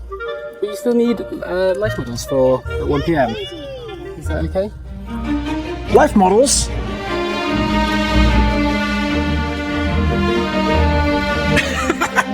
While Muckraker was busy posing his haggard, ghost-like body without even getting paid so much as a bottle cap, I returned to the merchant's path to better our place in this society. Step 6 of 10 on my journey to become an official licensed merchant. I need Toecutter trading, my objective, to get rid of all this shit. I'm here to barter. Okay. Very excited to barter, in fact, because I have some fine items for you here today. You ready for this? Look at that. See? Not a hole in it. Little did I just met Toecutter, the proprietor of Wasteland's TikTok chop shop, who offered me a wide variety of still and silent timepieces The man baby. for the end times. Using my deft mercantile skills honed over the previous day, I was able to trade my hateful canister as well as the spider patch I'd acquired for a golden watch. Quinn's fleeced this person. I feel it's important for me to say that on the record here. Can I please remind you all that he'd received that big hunk of junk for free from somebody who'd sold him a beer. Tucker's tent, we'd later find out, literally collapsed on the penultimate day of the event. They found us that night to say that the desert had reclaimed the canister as they weren't able to find it in the wreckage. This transaction was haunted. Delighted with the day's first bit of business, I continued onto my next step on the trader's path. I was making trades like a pro, picking up all sorts of stuff. A second watch, a fetching bangle, this lovely necklace. I even picked up a pouch that one of the bolt cutters had made for me, emblazoned with my Wasteland name. Huge shout out to Tibbs for their work on that. It was very, very sweet. I probably wouldn't sell it. Meanwhile, I wondered if it was about time to find a tribe of my own. The natural choice, given that I'd waxed my chest and covered myself in white paint, was the War Boys. I found some on wall duty next to the main gates and asked them if I could hang out for a bit with them. Is that what I need to be able to stand in front of you? I need to do some push-ups. How many? How many push-ups? All of them. 10?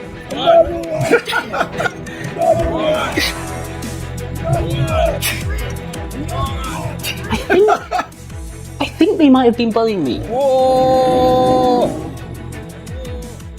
Meanwhile, I was feeling great. I'd completed my quest in just 24 hours, which I was sure was a record, and I headed back to the Faceless Merchant's encampment to collect my reward. I don't know if this has ever happened before, but, you know, if we did that in, 24 hours, that's 10 signatures. I'm going to point out we got the black market on there as well. I was informed that the record time for completing the quest was, in fact, a little under 2 hours. Your record is 1 hour and 45 minutes. Yeah, that's pretty not real, though. That's pretty not real. That's probably someone just, playing with you. They checked the week, they did it. Elenthrus, the group's leader, then took me outside to show me her own setup for trading across the wastes. I couldn't help but feel my own efforts were perhaps a little inadequate. I thought wearing 5 extra pockets had placed me in the big leagues. And in hindsight, all of my biggest trades started to look like sympathy for a sweaty British man who was simply out of his depth. I hope that Muckraker... Appreciate you dropping by to say hi. I may not have been accepted by the War Boys, but I did at least sort of look like one, which is why later that afternoon I was approached by another Wastelander handing out pamphlets encouraging the War Boys to form a union and demand better working conditions. Perhaps this could be my way into the group. I rushed back to the wall to tell my deeply intimidating colleagues all about it. Have you heard of collective action? ELFSAR, I hope you like that. Are you getting fair compensation for your labour, do you think? Much love. Thank you for that cold job. Okay, well, if you change your mind, I think it'd be a good idea. Thank you. That was a disaster. Things soon got even worse for my pasty companion, who started to look a bit unwell. At first we suspected heat stroke, but it turned out to be something so much weirder. So, a form of disaster has struck.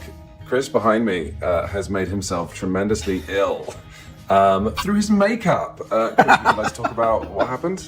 So I've been using white body paint combined with zinc oxide to get my warboy aesthetic, and it turns out you're meant to mix the zinc oxide a little bit more than I did, rather than just have it straight into your face. So what have you come down with, Chris? A mild case of metal fume fever. Metal fume fever? Is that not the most post-apocalyptic illness?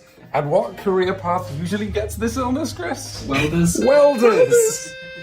As our third day began, I decided to hold off on using any more zinc oxide, you'll be pleased to hear, and stuck to just the body paint. I did, however, need to take things a little easier. I don't know where I'm going. Whereas for me, the third day was about self-reflection. Having seen my friend succumb to what's known more colloquially as the zinc shakes or the welding shivers, I started to wonder if maybe I'd got my priorities wrong. Instead of finding community, warmth, family, I brought something with me from the outside world. Something foul and all-corrupted. I'd brought the attitude of gamers to the wasteland. Today would be different. Today, I'd look for my people out here in the sand. And so, I explored the town with my eyes wide open for perhaps the first time since arriving here. I looked at some fucked up cars. I joined in on a convoy. I met this other guy on his first year here with just the most unbelievably good costume. I peeked inside the orgy dome, and I'm never going to tell anybody about what I saw inside. I lost a duel, and I took it well. Shoot! Ah! Wanna kill me? Sure, get it.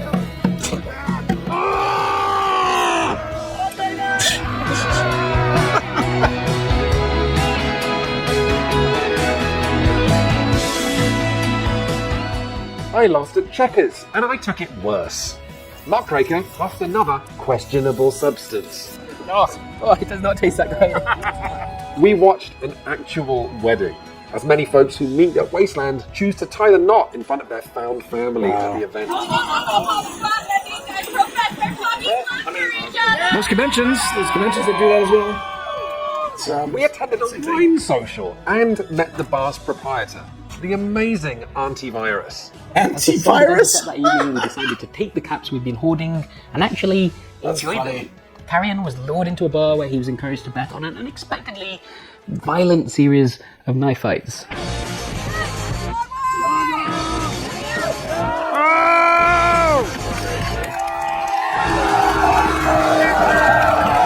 got $40, 40 coyote dollars. I'm hard ass, the guy with the ponytail. And then there's the topless dude who looks like he's killed a man.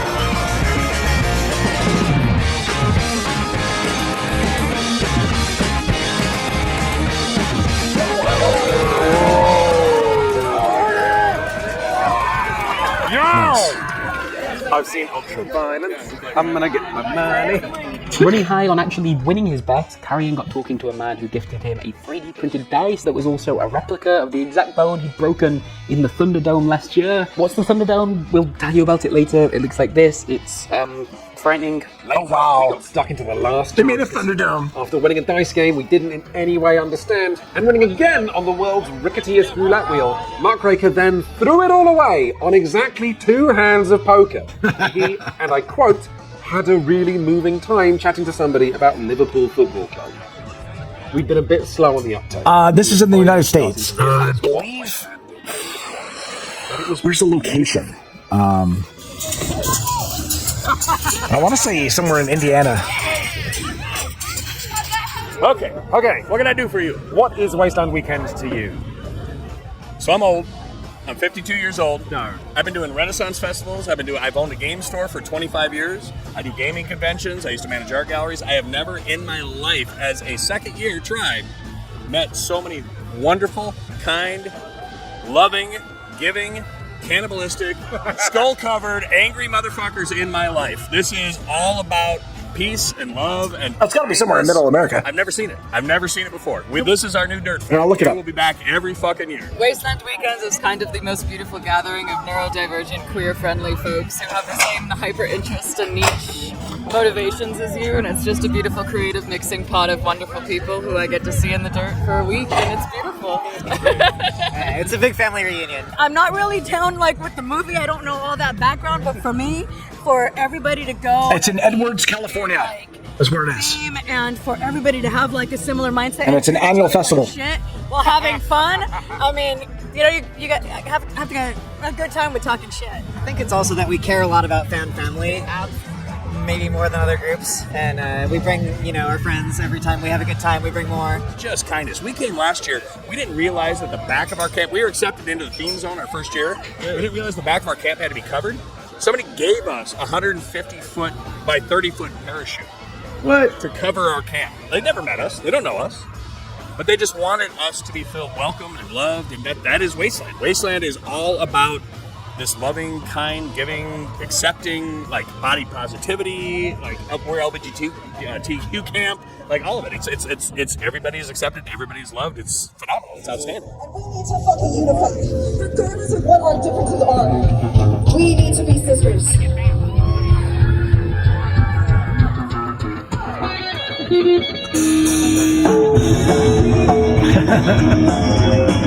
Pretty sure the party's pretty wild.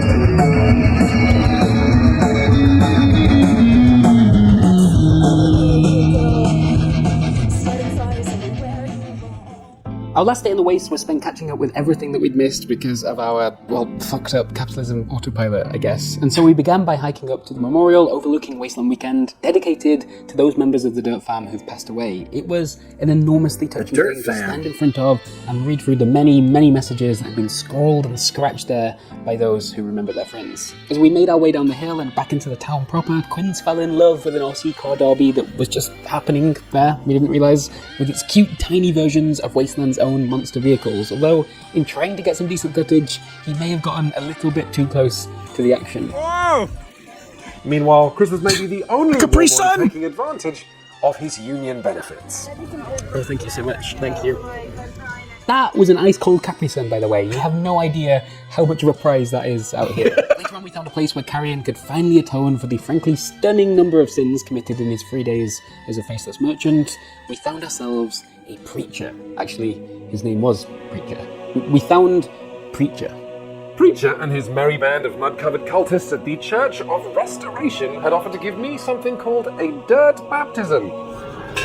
Praise station, my child, glory morning. Dirt baptism, what is this? He assured me that my various transgressions over the last few days would be washed away. Covered in mud, okay. Again, by the application of loads and loads of filthy dirt.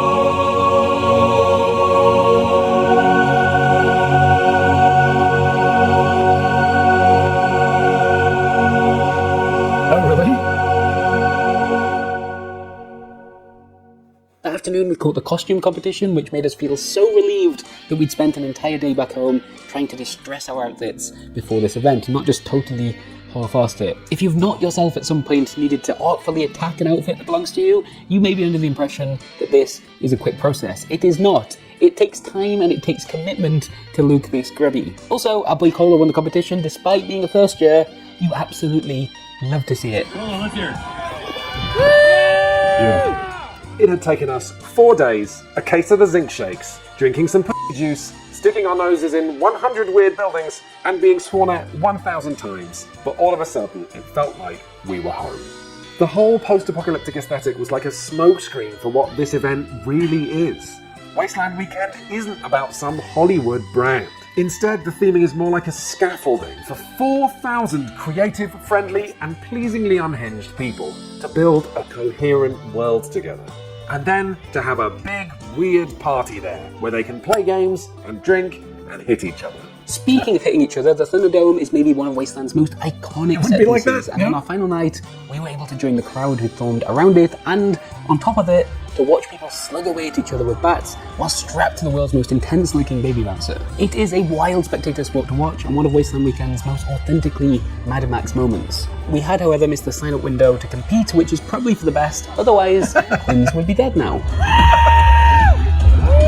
That's funny. The organisers now run a different event each year, Neotropolis, which again sees attendees building a whole town in exactly the same location, but it's cyberpunk. The point isn't celebrating the movies and games these events are based on half as much as it's about proving what this big, gorgeous family can do when it works together. And the towns they build are so immersive, so detailed, and so tactile, they make Disneyland look plastic, crowded, and sterile. But for Chris and me, our time here was almost over.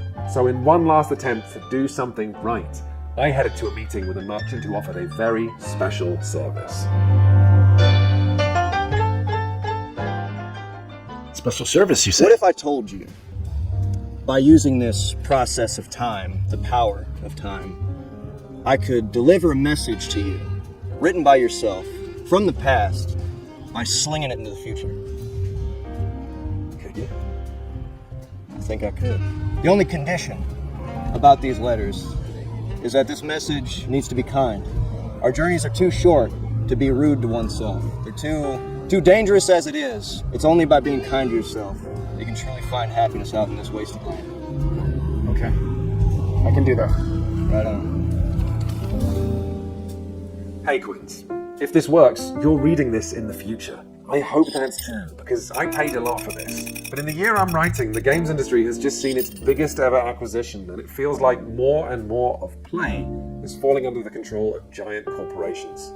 And so, future Quinns, I just hope events like Wasteland Weekend still exist. I hope communities are still creating things together and caring for one another in such a stridently anti-corporate fashion. The entire time we were here, nobody spoke to us about Mad Max, but everybody spoke to us about family. And that feels like such a special version of what a fandom can be. In a time of enormous mergers in the video game space, and God, almost every other space too, it feels like an act of resistance.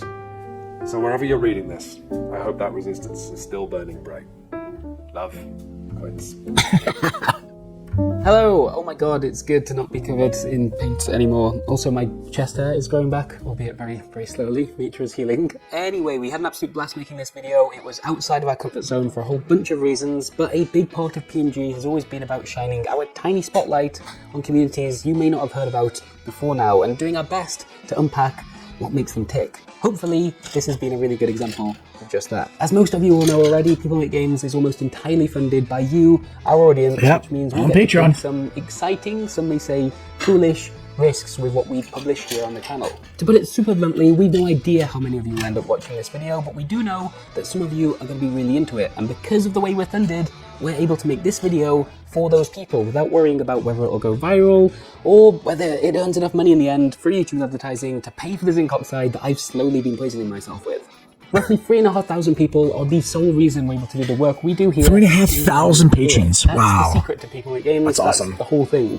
And so, if you would like to help fund more ridiculous videos like this one, and also receive some extra goodies like a newsletter, behind the scene videos, and beautiful bespoke art prints, then head over to patreon.com/People Make Games. We would be very happy to have you with us. Thanks for watching. Oh, very cool. People Make Games was created because of things like crunch in the video game industry, and wanted to, really the sole purpose was to expose that there's people behind these games, right? So it's call to action, right? Pretty cool though. I mean, what a cool field trip, right? Like,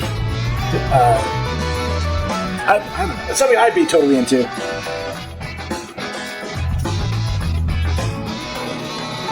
Right on. I'm pretty happy with the way this drawing's turned out too.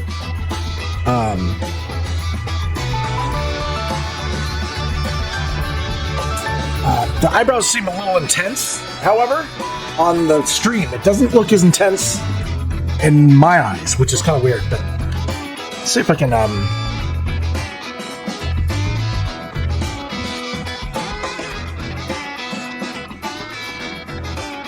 yeah, no, it seems to be all right, but on stream it seems like super, super pronounced. Oh, man. All right, well, I think we're going to do a giveaway. Yes, indeed. Last time we did Chrome, so this time we're going to say shiny. Put shiny in the chat. Well done, guys. You did an amazing job. All right, what we need to do is roll some dice. The dice we're gonna roll. This time, I'm gonna keep it simple today. I'm gonna do 2 dice for each one of the films that this actor starred in. Mad Max Fury Road and the very first Mad Max as well as the Toecutter.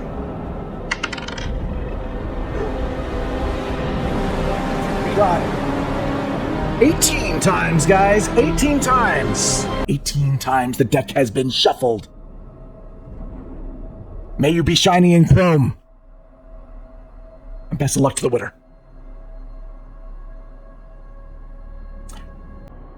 Shall we begin?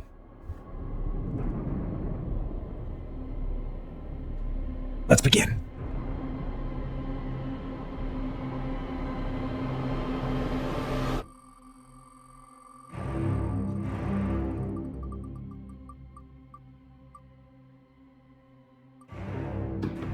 The first one to impress Immortan Joe was Monster J.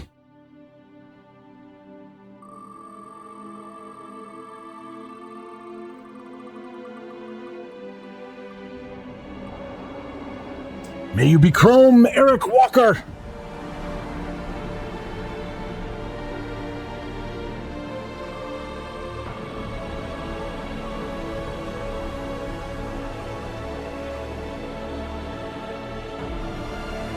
Code word Havoc!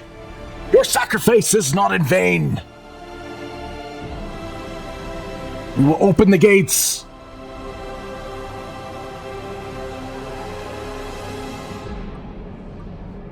Oh, it is between 2 sisters. Elizabeth. You did the right thing. You impressed me. But We have to keep it going. Let's keep it going, and it is going to be no matter what. It's MD Wit.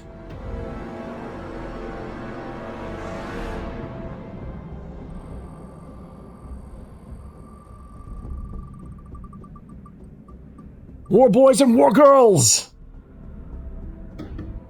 Pablo. I thank you for jumping in front of that vehicle.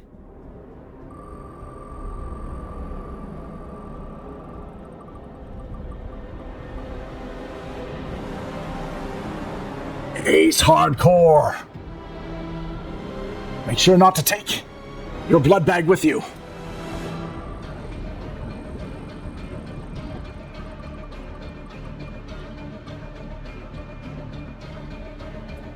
Hendrik Eber. I appreciate you coming into the stream now. Don't go yet. You still have another chance to get into Valhalla. We got, who is it? It's maybe Q Chris. I appreciate the lurk, my friend.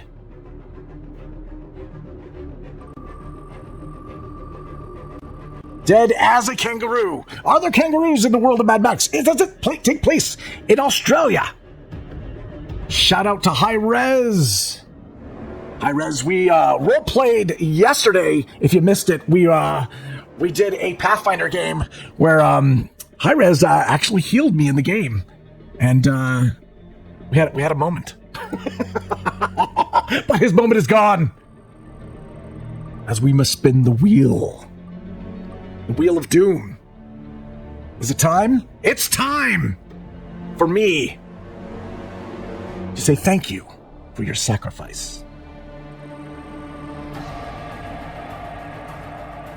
Immortan Joe requires,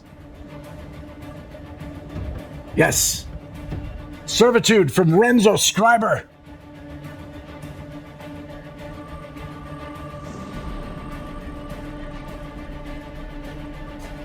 When things are chrome, they are eternal.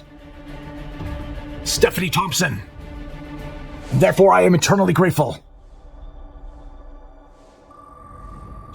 Be shiny and new. Iron Skull. I could try to imitate the voice, guys, but I have a feeling I'm going to blow my voice out if I do. Iron Skull. I'll try it for a second. Iron Skull, I welcome you. Yeah, it's gonna blow my voice out. There's no way I'm doing it. That hurt.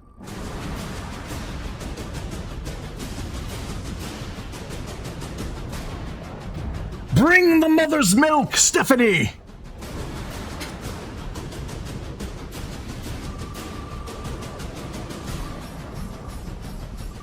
We accept all. We even accept the likes of Hendrik Eber. What's up? I appreciate it. I'm sorry. I apologize you didn't win.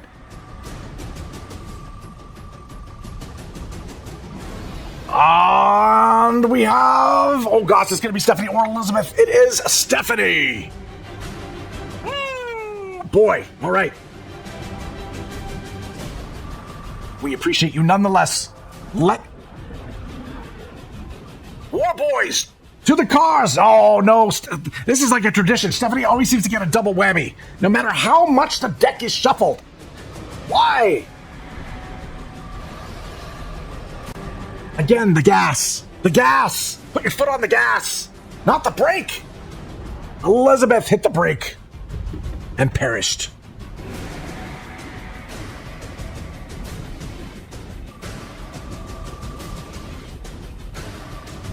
We spin it, and it lands on my co-op partner for tomorrow's stream, GamerCam. The question is, will I kill him in-game tomorrow? You'll have to tune in to find out.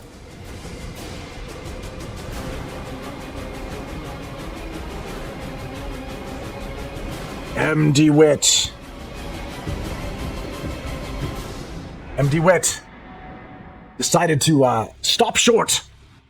The hand was reached out, but the head hit the dash.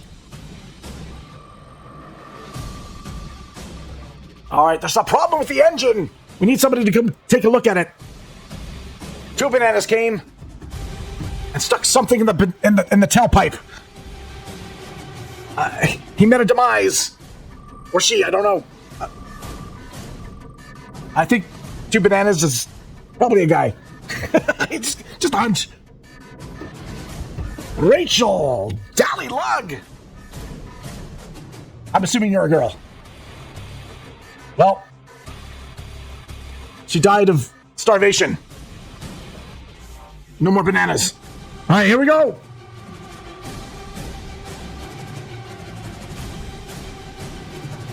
Oh, Game Master Dixie. Bet you didn't know that's what the GM stood. But you didn't know what the GM stood for. It's Game Master. That's what he believes anyway. All right, let's keep it going. He rolled a 1. Oh, why is it that Stephanie and Elizabeth are always together? Because they have the most chances to win. Probably. That's probably the answer. Elizabeth, I asked you to fill the gas. You got gas all over you. Don't light a cigarette. Oh no, burst in flames. Disaster. Oh my gosh, the flames have spread to Stephanie. This was called friendly fire. Friendly fire. It's not good. It's not good here. It's not good there.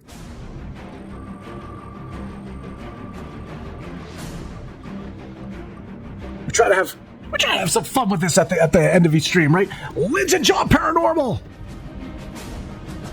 She thought she was a ghost, and she could pass through cars. She tested it on the road, and now it's just a smear. What? We need to make somebody shiny in chrome to get into Valhalla. Oh, Z-Girl. Oh, Z-Girl, we spray you. The more we spray you, the more shiny you get. The more shiny you get, the more chances you have. But I'm not impressed. Let's keep going.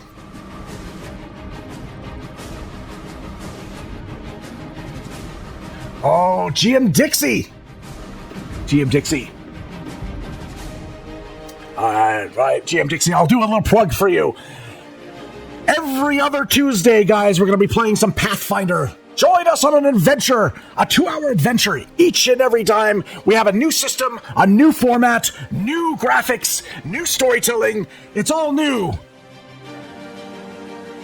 Let's go.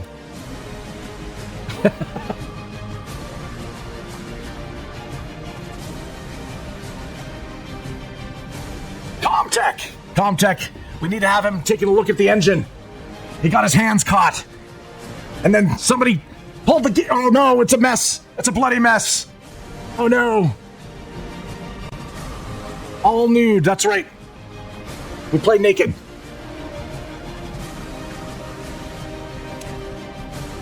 Oh, Yummy the Vampy. Yummy the Vampy does not believe in seatbelts and paid the price for it. Unfortunately, the next person also doesn't believe in helmets. And they were riding the motorbike in the sand dunes. Wiped out. And we'll just say sign in chrome. Goodbye. All right, here we go. We're whittling it down, guys. Whittling it down. They're slowly falling. One by one. Robin Gear from D-Live. Robin believed that they could fly. Soaring. Like the bird in their name. It's not how you get to Valhalla. There's no stairway to Valhalla. Unfortunately, they fell to their death.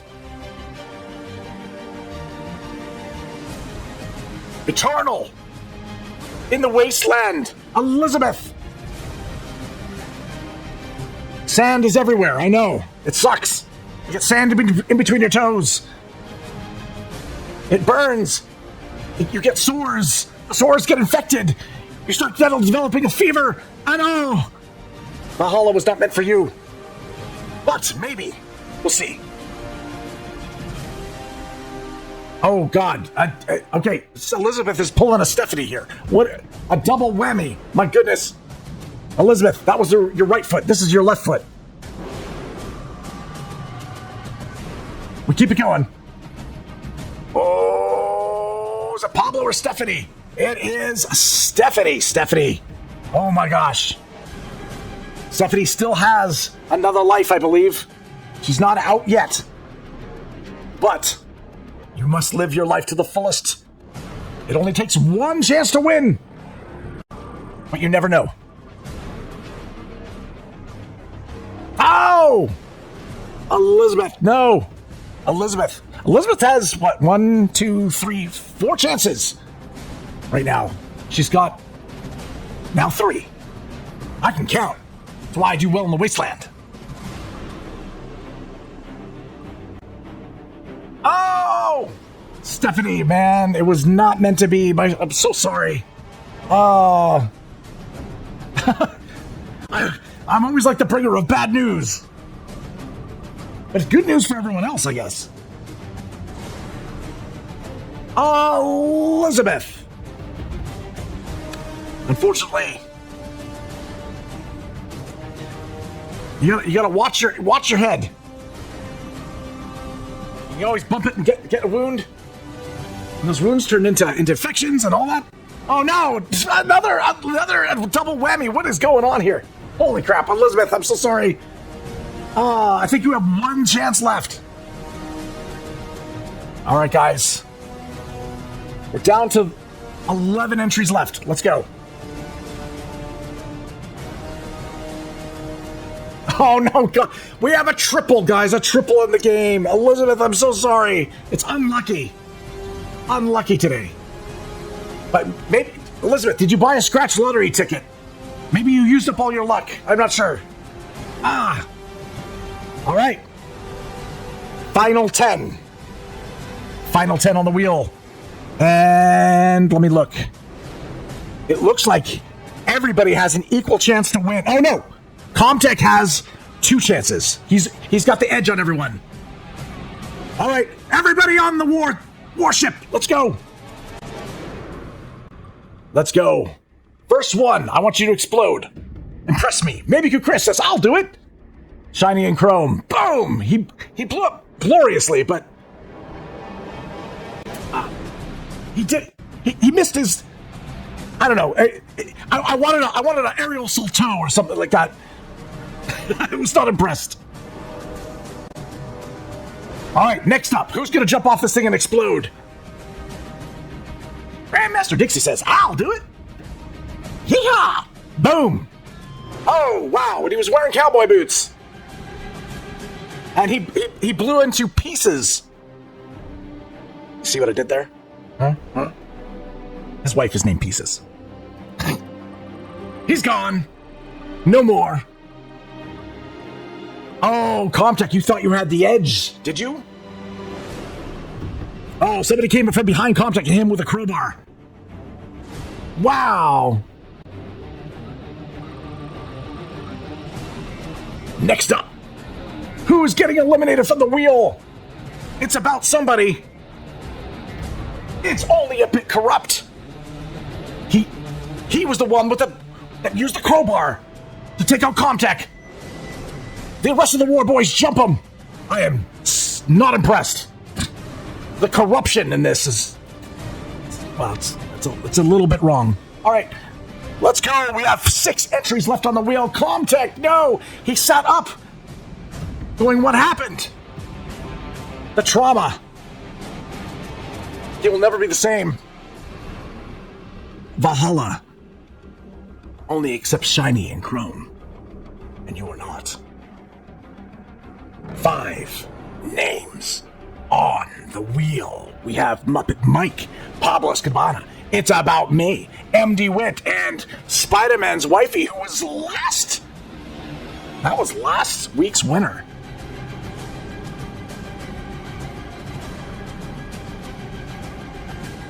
Oh, Pablo! Pablo was... Yeah. Unfortunately, it was not shiny. It was not chrome. It was rusted. And he got You got tetanus, man. We can't accept you. 4 names on the wheel. Muppet Mike. It's about May, MD Wit, and Spider-Man's wifey. 4 chances. Last week's winner is this week's loser. Spider-Man's wifey. I witness you. Be gone. Down to Muppet Mike. It's about me and MD Wit.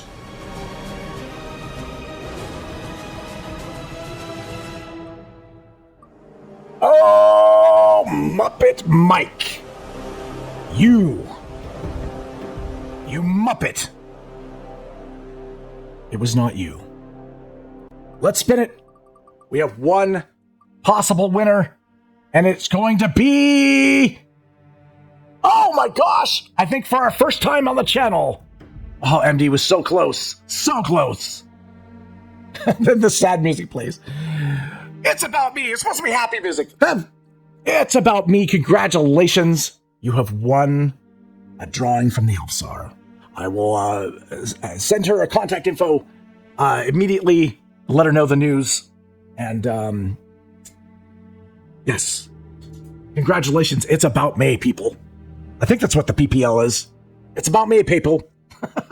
Well, it is all about you, especially this stream. You are our winner, our grand winner. Congrats. Woo! Round of applause. Awesome. Woo! Right on, guys. Again, we do this every week, every Wednesday. We give away a piece of art. Boom, boom.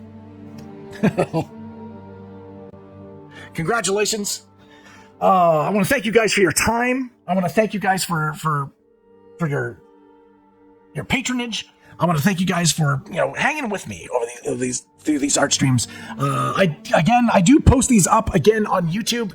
If you're on, if you do go to YouTube ever so often, I ask that you go to my channel and give it a like, give it a view. Right now, I just need a little bit more watch time, and I can get over that hurdle. We are on our way to 500 subscribers right now, guys. We are, I think, so at this point in time, if I'm not mistaken, we're 17 away. 17 away. Nice. No superchargers. Nope. No superchargers. No, no Cybertrucks. Much love. You guys are awesome. I really, really appreciate you guys. And again, all your time. Oh, Monster J celebrating a sub streak as well. Much love, Monster. Appreciate you. Awesome. Again, I will be live tomorrow with GamerCam. We're going to be starting a brand new game called Alien Nation. It's a top-down twin-stick shooter, much like the Dead Nation that we played a couple years ago. So it should be a lot of fun. I'll be joined by Kevin, I believe. So it will be a 3-man team. Hope to see you there. And then... Again, on Friday, I'm going to post up a thing on YouTube, a little a poll of what single-player game we want to crack into this year. So I'll put that up there. Vote with your heart, and I'll try to listen to it. Awesome. I will. Much love, guys. I will catch you guys on the next one. Much love. Take care.